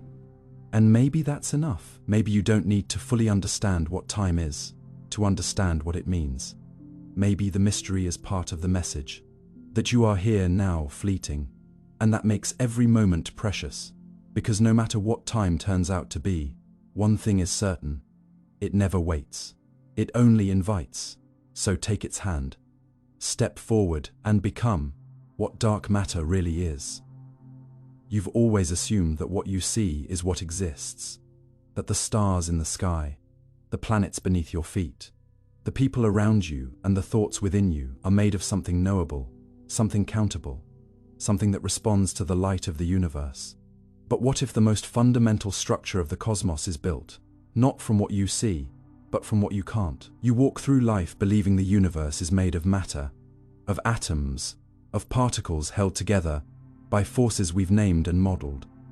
But that belief, however intuitive, only scratches the surface of a reality far stranger and deeper than your senses can perceive. Because when you peer into the night sky and you add up the mass of every glowing star, every swirling galaxy, every planet and dust grain, the numbers don't match the way things behave. Galaxies spin faster than they should, their outer stars whipping around their centers at speeds that would tear them apart, unless there was some unseen hand, something holding them together, something that doesn't glow, reflect, or interact with light at all. This invisible presence, this gravitational scaffolding, is what we call dark matter. Not because it's shadowy or evil, but because it does not emit, absorb, or reflect electromagnetic radiation. It is dark, only in the sense that it hides perfectly from every eye, every telescope, every photon. And yet, it is everywhere. Scientists estimate that dark matter makes up roughly 85% of all the matter in the universe. That means everything you've ever touched, loved, feared, or known. Every atom in your body and every blazing sun accounts for less than 15% of what truly exists. You are made of the rare, the visible, the exception.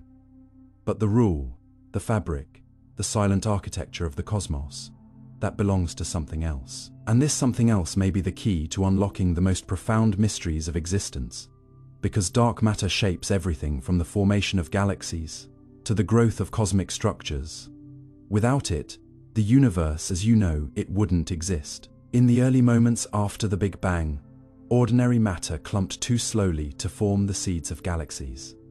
But dark matter, immune to light, immune to pressure, immune to heat, could begin collapsing under gravity immediately. It formed invisible wells in space, into which ordinary matter fell, cooling and condensing to ignite stars and spiral into galaxies. In this sense, you are living in the glowing residue of dark matter's gravitational blueprints. You owe your very existence to something you cannot see, and yet, for all its influence, dark matter remains maddeningly elusive. Decades of searches in deep underground detectors have yielded no confirmed particles, no weakly interacting massive particles, WIMPs, no axions, no sterile neutrinos. Experiments fired beams into shielded chambers, scanned the heavens for annihilation signals, monitored nuclear recoil with infinite patience, and found silence. The more you try to grasp it, the more it slips between your fingers, like a shadow without a source. But perhaps the problem isn't the darkness, it's the way we think about matter.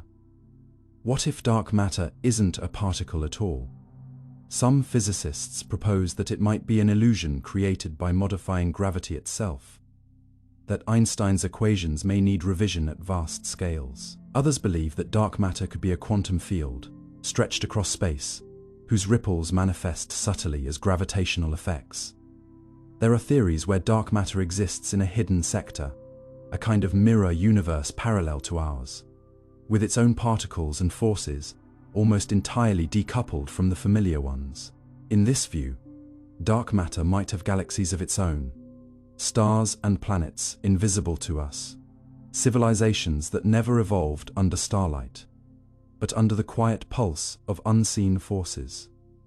This isn't science fiction, it is serious theoretical physics, because the nature of dark matter may hold clues to grand unification, to quantum gravity, even to the fate of the universe itself. If dark matter is a bridge between quantum fields and space-time geometry, it may help reconcile the deepest rift in physics, the gap between general relativity and quantum mechanics. And here philosophy creeps in. What does it mean to exist, if not to be seen? If something can shape the cosmos, cradle galaxies, and yet remain forever unobservable, what does that say about your assumptions of reality? How much of what you call real is just what your nervous system is built to detect? If your eyes were tuned to gravity instead of light, the sky would blaze not with stars, but with massive halos of unseen matter. You'd see the bones of the cosmos, not its shimmering skin. you'd realize that the story of the universe is written not in brightness, but in balance. Dark matter teaches you that visibility is not the same as significance, that what matters most may leave no trace in light, but still hold everything together, that the essential isn't always perceptible. In a way, dark matter becomes a metaphor for all the silent structures that uphold your own life. Emotions you've never named, memories buried but shaping your choices, people you've never met, but whose actions long ago shaped the world you inherited.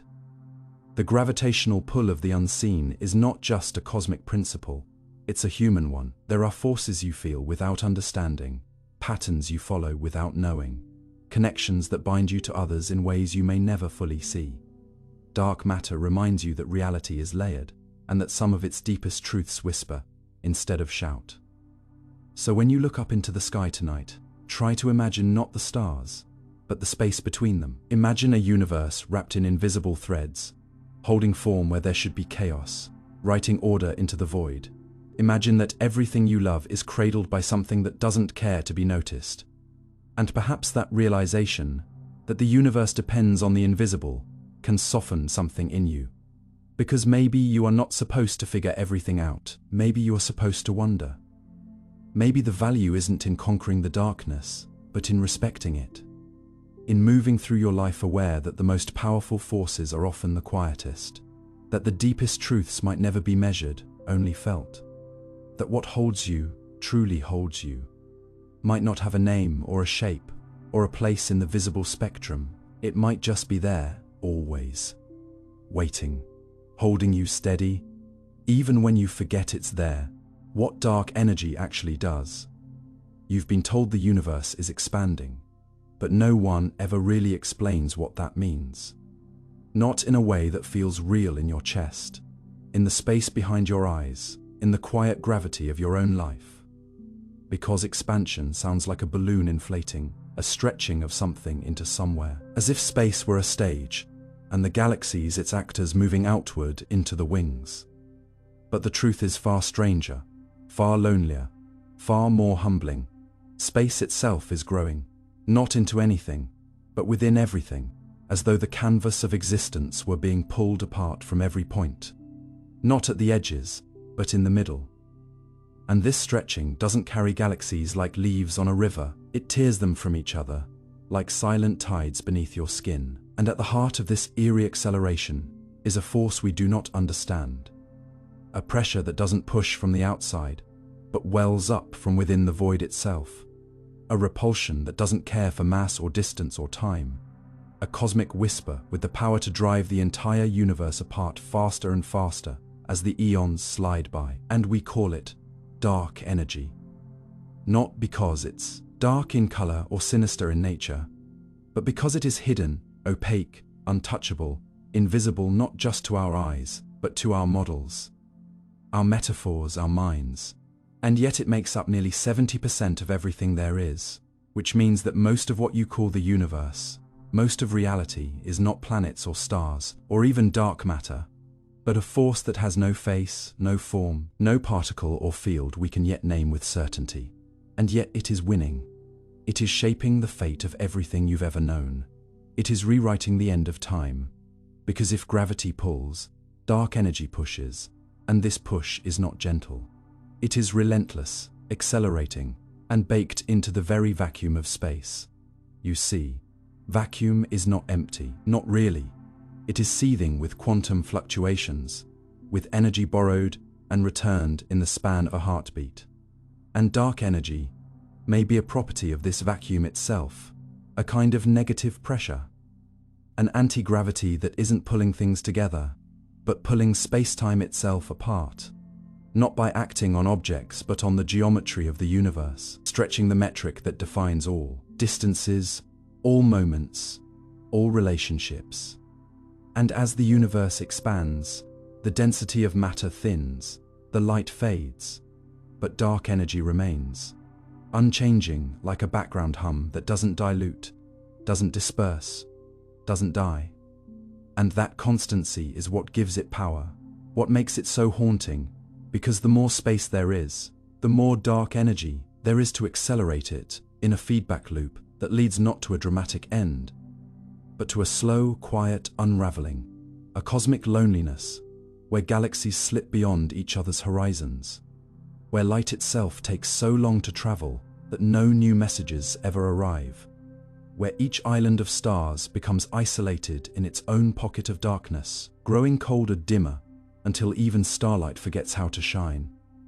And this is not poetic speculation, but one of the leading models for our cosmic future, a scenario known as the heat death or big freeze, where entropy wins and structure loses, where dark energy doesn't destroy but dissolves, not through violence, but through silence. And you may wonder, how did we even discover something so abstract, so immense? And the answer begins with light, light from ancient supernovae. Exploding stars so bright they can be seen across billions of light years, acting as standard candles by which we measure distance.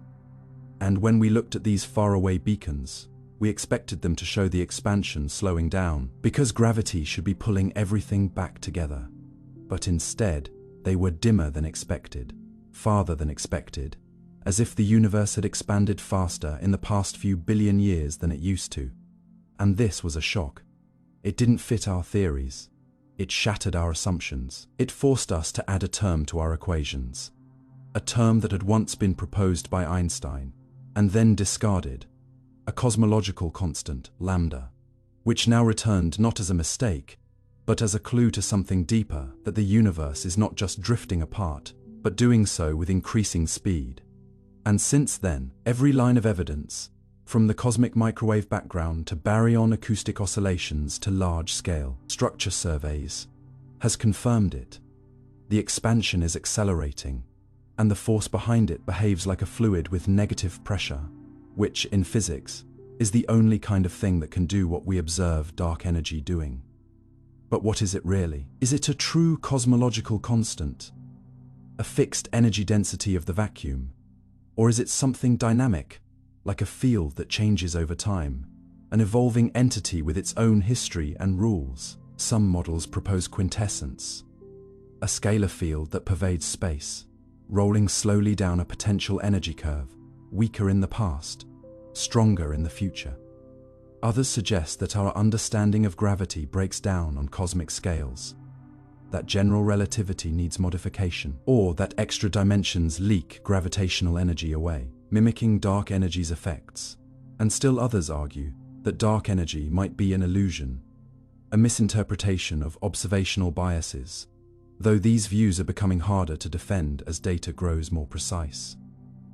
But the real terror and beauty of dark energy is not just in what it is, but in what it means, that the universe is not a story of unity, but of separation, that its destiny is not a bang or a crunch, but a fade, a letting go, a stretching toward infinite stillness. And in that vision, there is a kind of mourning. You live in an age when galaxies still shine, still gather, still collide and birth stars and whisper to each other across the void. But someday all of that will cease, and no new structures will form, and the night sky will go dark, not because the stars burned out, but because they've drifted too far to be seen. Like memories fading, not because they lost importance, but because they lost connection. And yet, in this somber picture, there is also perspective, because it reminds you that presence is precious, that proximity is a gift, that this moment, this brief, golden now in which the cosmos still speaks in light, is not forever, and so must be cherished, must be used, must be lived fully. And maybe dark energy is not just a force but a teacher, whispering that even in the vastness, in the cold, in the silence to come, there is meaning in the gravity that binds us still, in the stories we tell while we can still hear each other, in the light we send before the darkness stretches us too far apart. Quantum entanglement's cause. You imagine the universe as a grand clockwork, pieces moving in rhythm, every part touching the next in a great chain of mechanical cause and effect. But quantum entanglement shatters that vision like a whisper in a hall of mirrors, like a sudden warmth in the dead of vacuum, like two dice thrown on opposite ends of the galaxy, both landing 6 because one saw the other fall, and you begin to sense, even before you understand, that this is not just about particles, but about the scaffolding of reality itself, as though beneath the visible layers of space and time lies a deeper thread, woven not with energy or matter, but with a kind of connection that laughs at distance and mocks separation. And if you trace that thread with your mind gently, like one would follow a melody in a dream, you arrive at the question that physics still cannot answer. What causes entanglement? You know what it is. Two particles interacting in such a way that their properties become linked, their outcomes correlated, no matter how far apart they drift. But knowing what it does is not the same as knowing why it happens. And to reach that why, you must step into a realm where space and time no longer behave like coordinates, but like suggestions, where a measurement is not just a reading, but an event that chooses a reality, where observation is not passive but participatory. And this is where the cause of entanglement becomes more than a scientific question. It becomes a philosophical invitation. Because maybe entanglement doesn't emerge from some classical process in time, but from the very structure of quantum reality, where the wave function describes not the particle, but all possible outcomes. And when two particles interact, their wave functions fuse, not in physical space, but in Hilbert space, a realm of pure mathematical possibility. And once fused, their futures are not separate but shared, their probabilities no longer independent but interlocked, as if they now sing in harmony, even when doctors drifting in silence. And it's tempting to say they communicate faster than light, but that's a shadow cast by language, because in truth, there is no message, no signal, no transmission.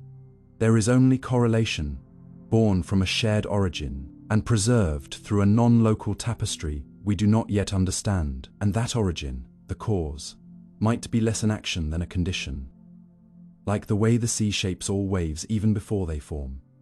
And some physicists suggest this is simply how quantum mechanics works, that entanglement is not a consequence, but a given, an axiom, a built-in feature of the universe's logic. And yet others believe there must be more, some hidden variable, some ghost in the equations that restores order, locality, determinism. But every attempt to uncover such ghosts has failed, from Bell's theorem to the experimental tests of the CH inequalities. And each failure deepens the mystery, because it means the universe really does behave in a way no classical theory can describe.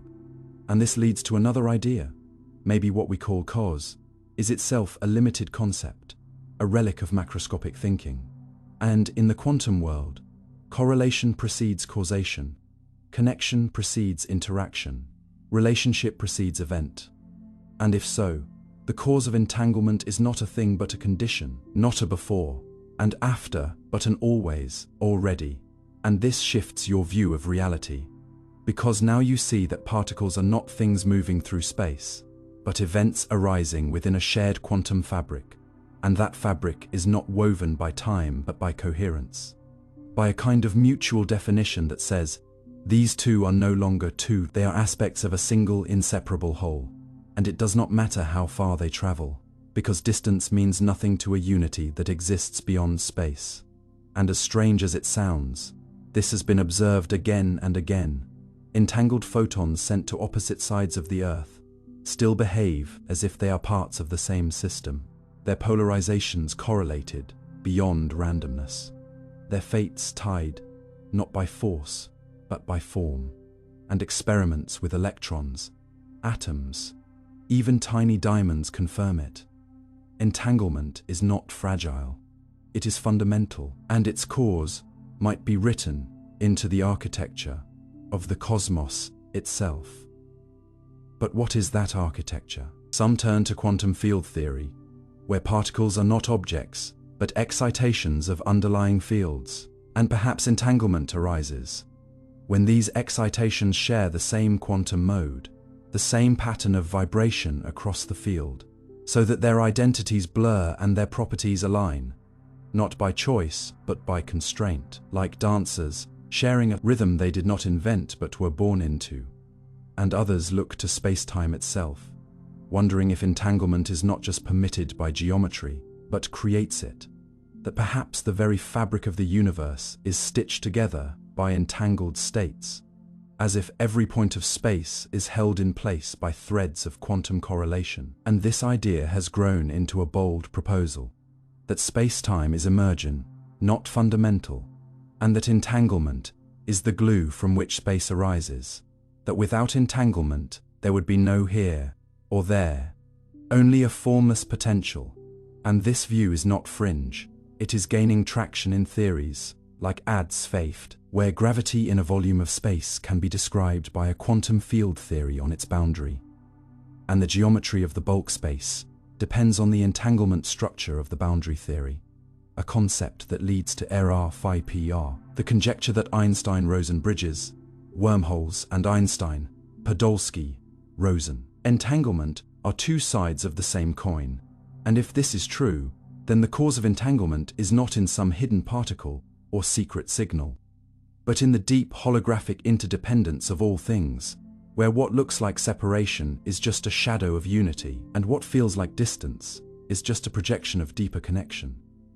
And this brings us to perhaps the strangest possibility of all, that your mind, your awareness, your capacity to observe, may be entangled with what you see, that consciousness is not separate from the quantum world, but participates in its unfolding.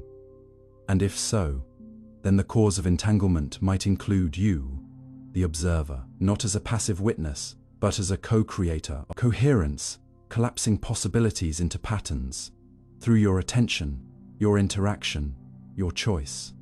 And whether this is true in a physical sense or just a metaphor, it invites a shift in how you live, because if the world is made not of parts but of relations, not of things but of patterns of knowing, then you are not alone in a sea of objects.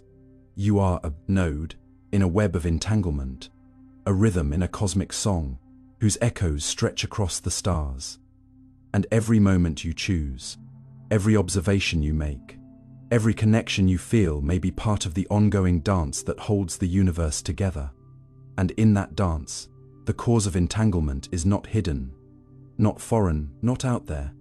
It is within the act of being itself, within the trembling mirror of existence that reflects you even as you reflect it, within the silent unity that was always there, waiting for you to look close enough to feel it. What happens at the center of a black hole? You've been told that black holes are places where gravity becomes so strong that nothing, not even light, can escape.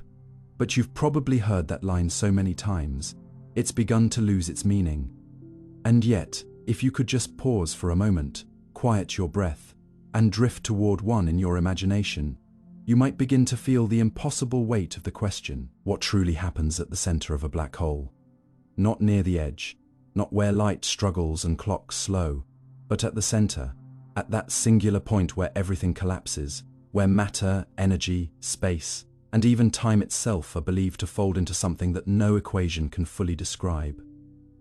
You begin your descent slowly, as if falling through a dream. From a distance, the black hole looks like a perfect void, a shadow cast against the stars, a place where the known universe ends. But as you drift closer, time stretches, light curves, space itself becomes warped.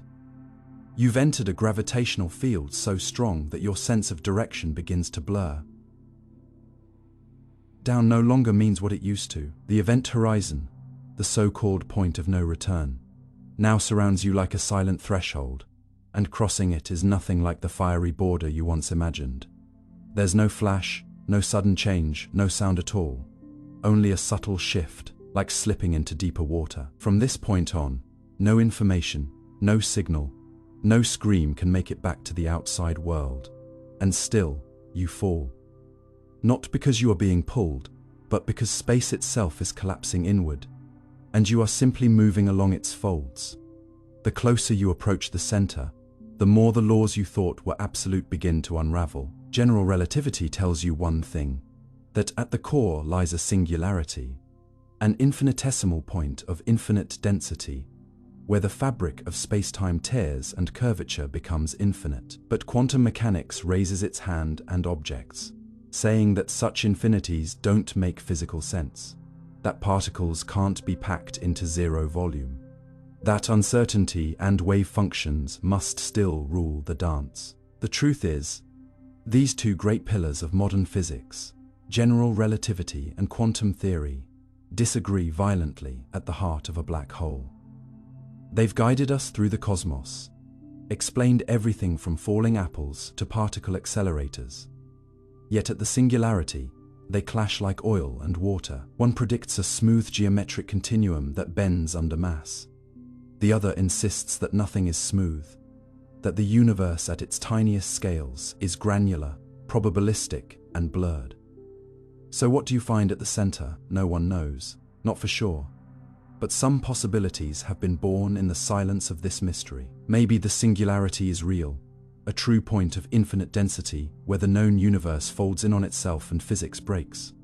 Or maybe it is not a point at all, but a region governed by quantum gravity, a theory we don't yet have, but which might reconcile these clashing frameworks. String theory proposes that the singularity is not a dot, but a string vibrating in higher dimensions. Loop quantum gravity suggests that space itself is made of tiny loops, and that these loops prevent the formation of a true singularity by creating a quantum bounce, a kind of repulsive force at ultra-high densities. Some researchers even speculate that inside every black hole lies a new universe, a kind of cosmic womb where the laws of physics differ and where the Big Bang itself might have occurred. In this view, our universe could have been born inside the black hole of another universe, and every black hole in our cosmos could be the seed of a new one. The center then wouldn't be an ending, but a beginning, a doorway rather than a wall. Others imagine something more radical still, that the singularity doesn't exist because information cannot be destroyed, and therefore something must prevent its formation.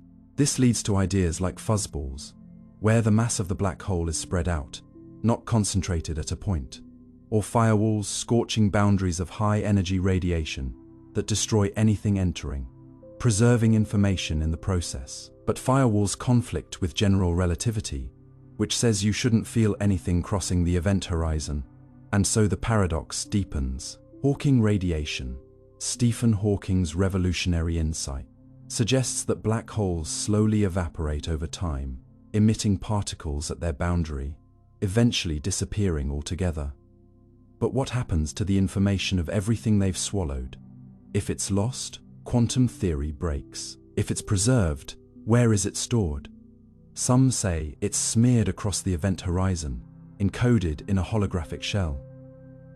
Others believe it is somehow released during evaporation, or that it leaks through quantum wormholes back into the cosmos. All of this leads you to a place where science becomes philosophy, where every theory is both a map and a mirror, reflecting our ignorance as much as our insight. You begin to realize that the center of a black hole is not just a physical location, but a symbol, a mathematical wound in our understanding, a place where our deepest convictions about reality falter. It is the purest edge of knowledge. And perhaps that's why it draws us so powerfully, why we cannot look away from its darkness. You lie awake at night and wonder, what would it feel like to fall into a black hole? Would you stretch into spaghetti as tidal forces tear you apart? Or would quantum effects protect you? Would you pass through a wormhole? Would your consciousness dissolve? Or would it somehow persist? The truth is, no one can say, because no signal escapes, no observer returns, no testimony exists. The center is a silence, no probe can breach. And yet, the paradox is that we study it, speak of it, theorize about it, because we must, because it's in our nature to lean toward the unknown. The black hole's core is not merely a place, it's a question. And questions, unlike matter, can escape. They ripple outward through minds, through conversations, through books and dreams and theories, carrying their weight not in mass, but in wonder. So as you listen to this, as your breath slows and your body settles, know that in pondering what happens at the center of a black hole, you are not chasing emptiness. You are embracing mystery. You are standing at the edge of what we know, peering into what we don't. And in that quiet act, you become part of the story. The black hole doesn't just consume, it inspires, and its center, that unreachable point, might just be where the universe whispers its deepest truths, waiting for a mind quiet enough to hear. The origin of the Big Bang. You are told that it began with a bang, a moment of unimaginable heat and density, when everything that ever was and ever could be burst forth from a singularity, and began its eternal expansion. But what if that's not the full story? What if, in the softness of night, as your thoughts slow and your body melts into stillness, you let yourself wonder not just what happened after the Big Bang, but what led to it, what existed, if anything, before time took its first breath? You picture the early universe as a glowing orb, dense and seething, expanding like a ripple in a still pond. But that ripple had to come from something, or somewhere, or some kind of nothing. And as strange as it sounds, this question is one of the most profound and most persistent mysteries of modern cosmology, because the Big Bang is not the beginning of everything, but rather the edge of our understanding.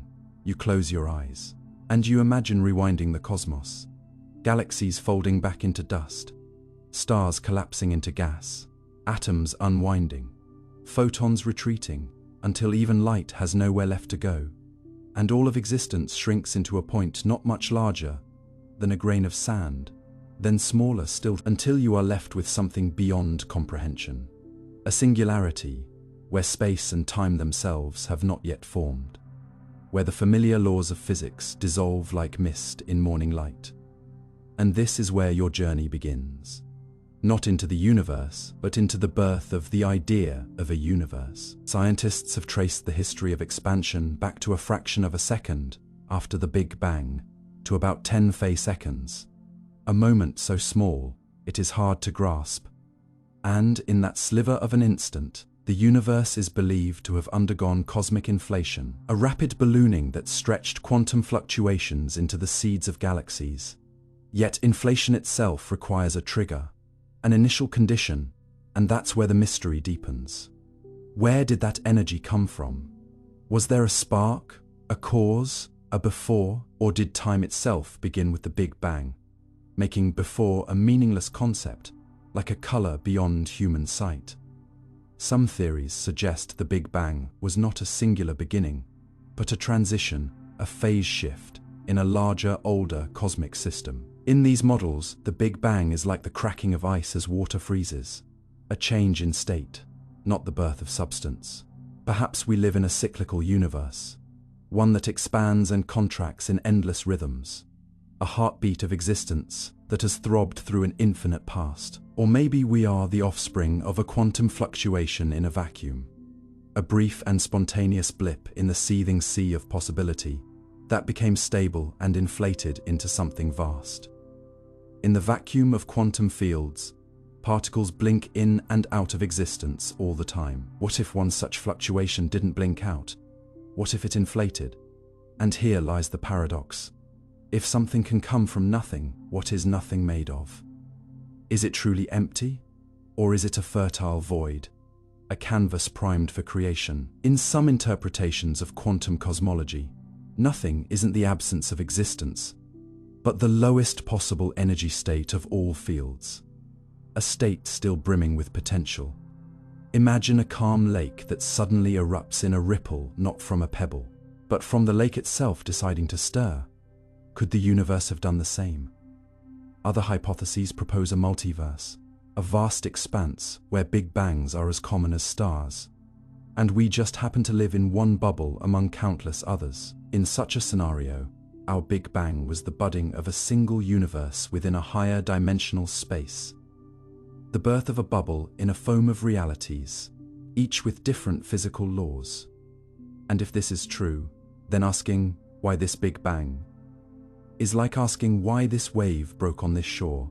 It's part of a much larger ocean. There are even theories involving the collision of brains, higher dimensional membranes that float in an 11-dimensional space proposed by string theory. In this view, our universe was born when two brains collided, releasing energy and initiating expansion, and we exist now on the surface of one of those brains, unaware of the vast architecture in which we are suspended. And yet, for all the speculation, for all the equations and models and maps, you are left with something deeper, something quieter, the awe of knowing that we don't know, that behind all our instruments and insights lies a silence that hasn't yet spoken. The Big Bang may be the boundary of what we can see, and possibly of what we can ever know.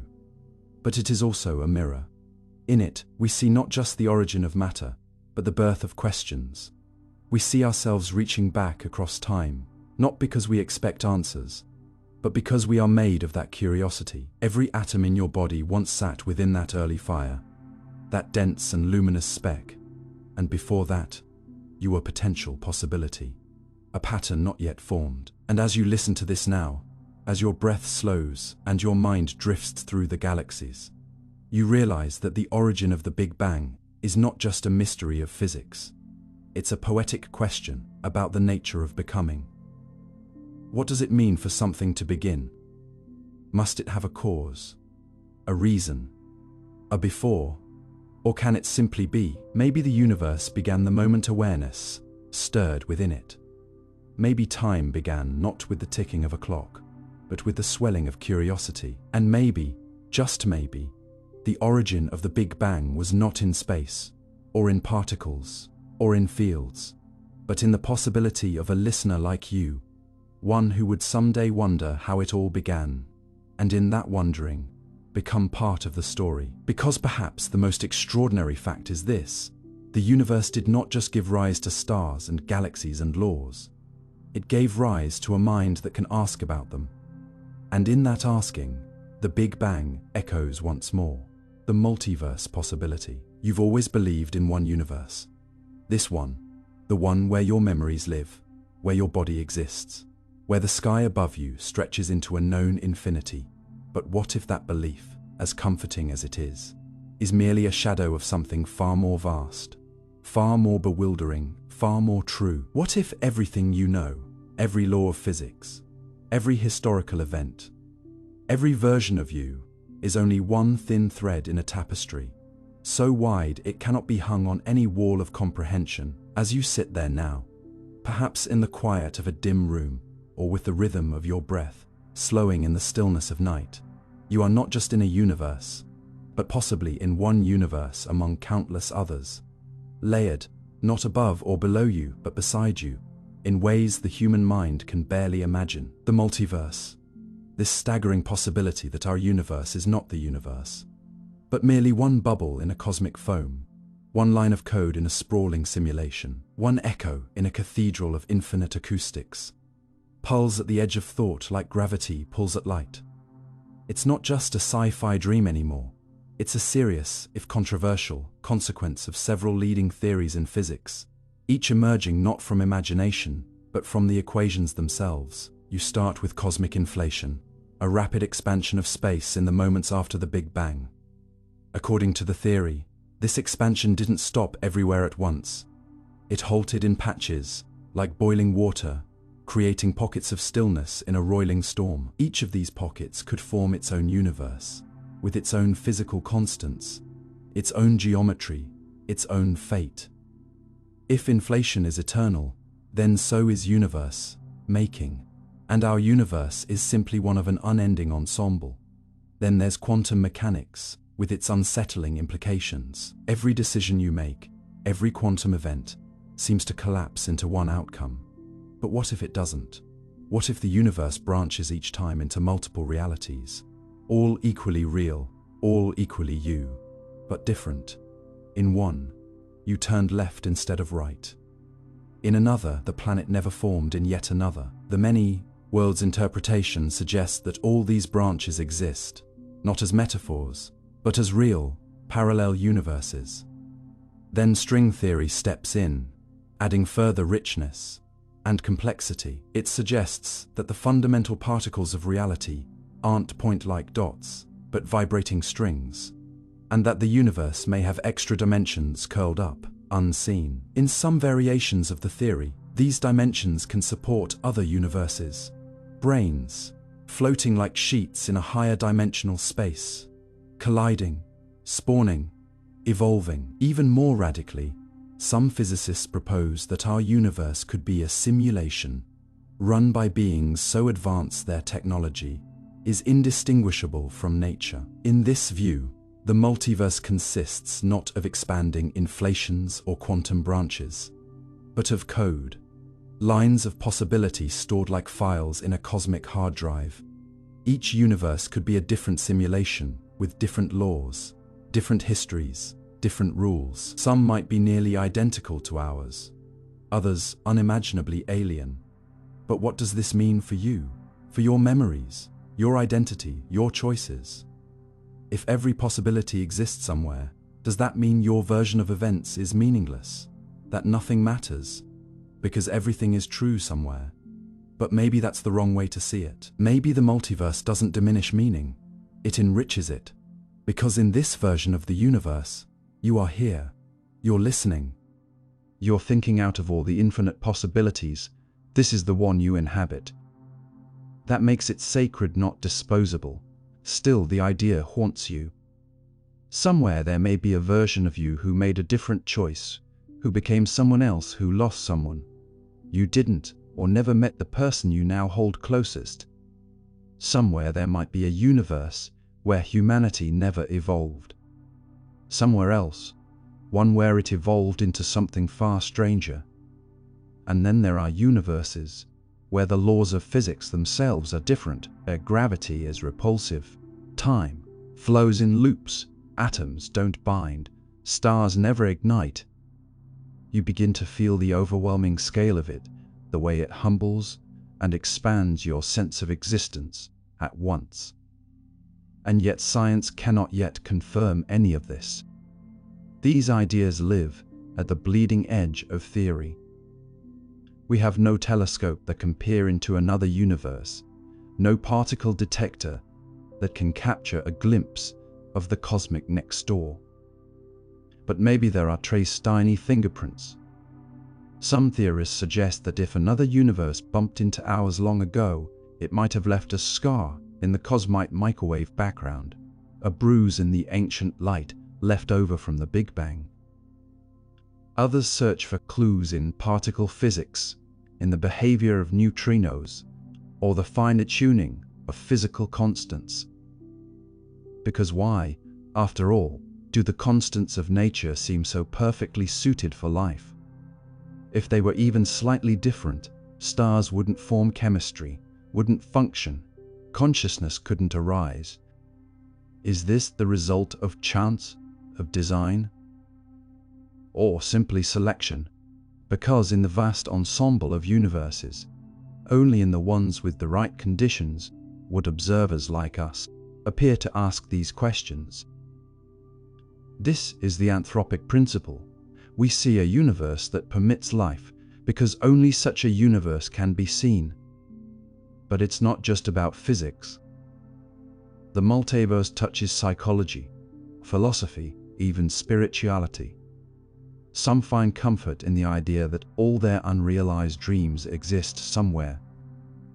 Others are disturbed by the notion that suffering, too, is infinite, that for every joy, a mirrored tragedy exists. The multiverse is neither kind nor cruel, it simply is indifferent and immense. But as you sit with this thought, something shifts. The idea that you are one of many does not erase your importance. It refocuses it.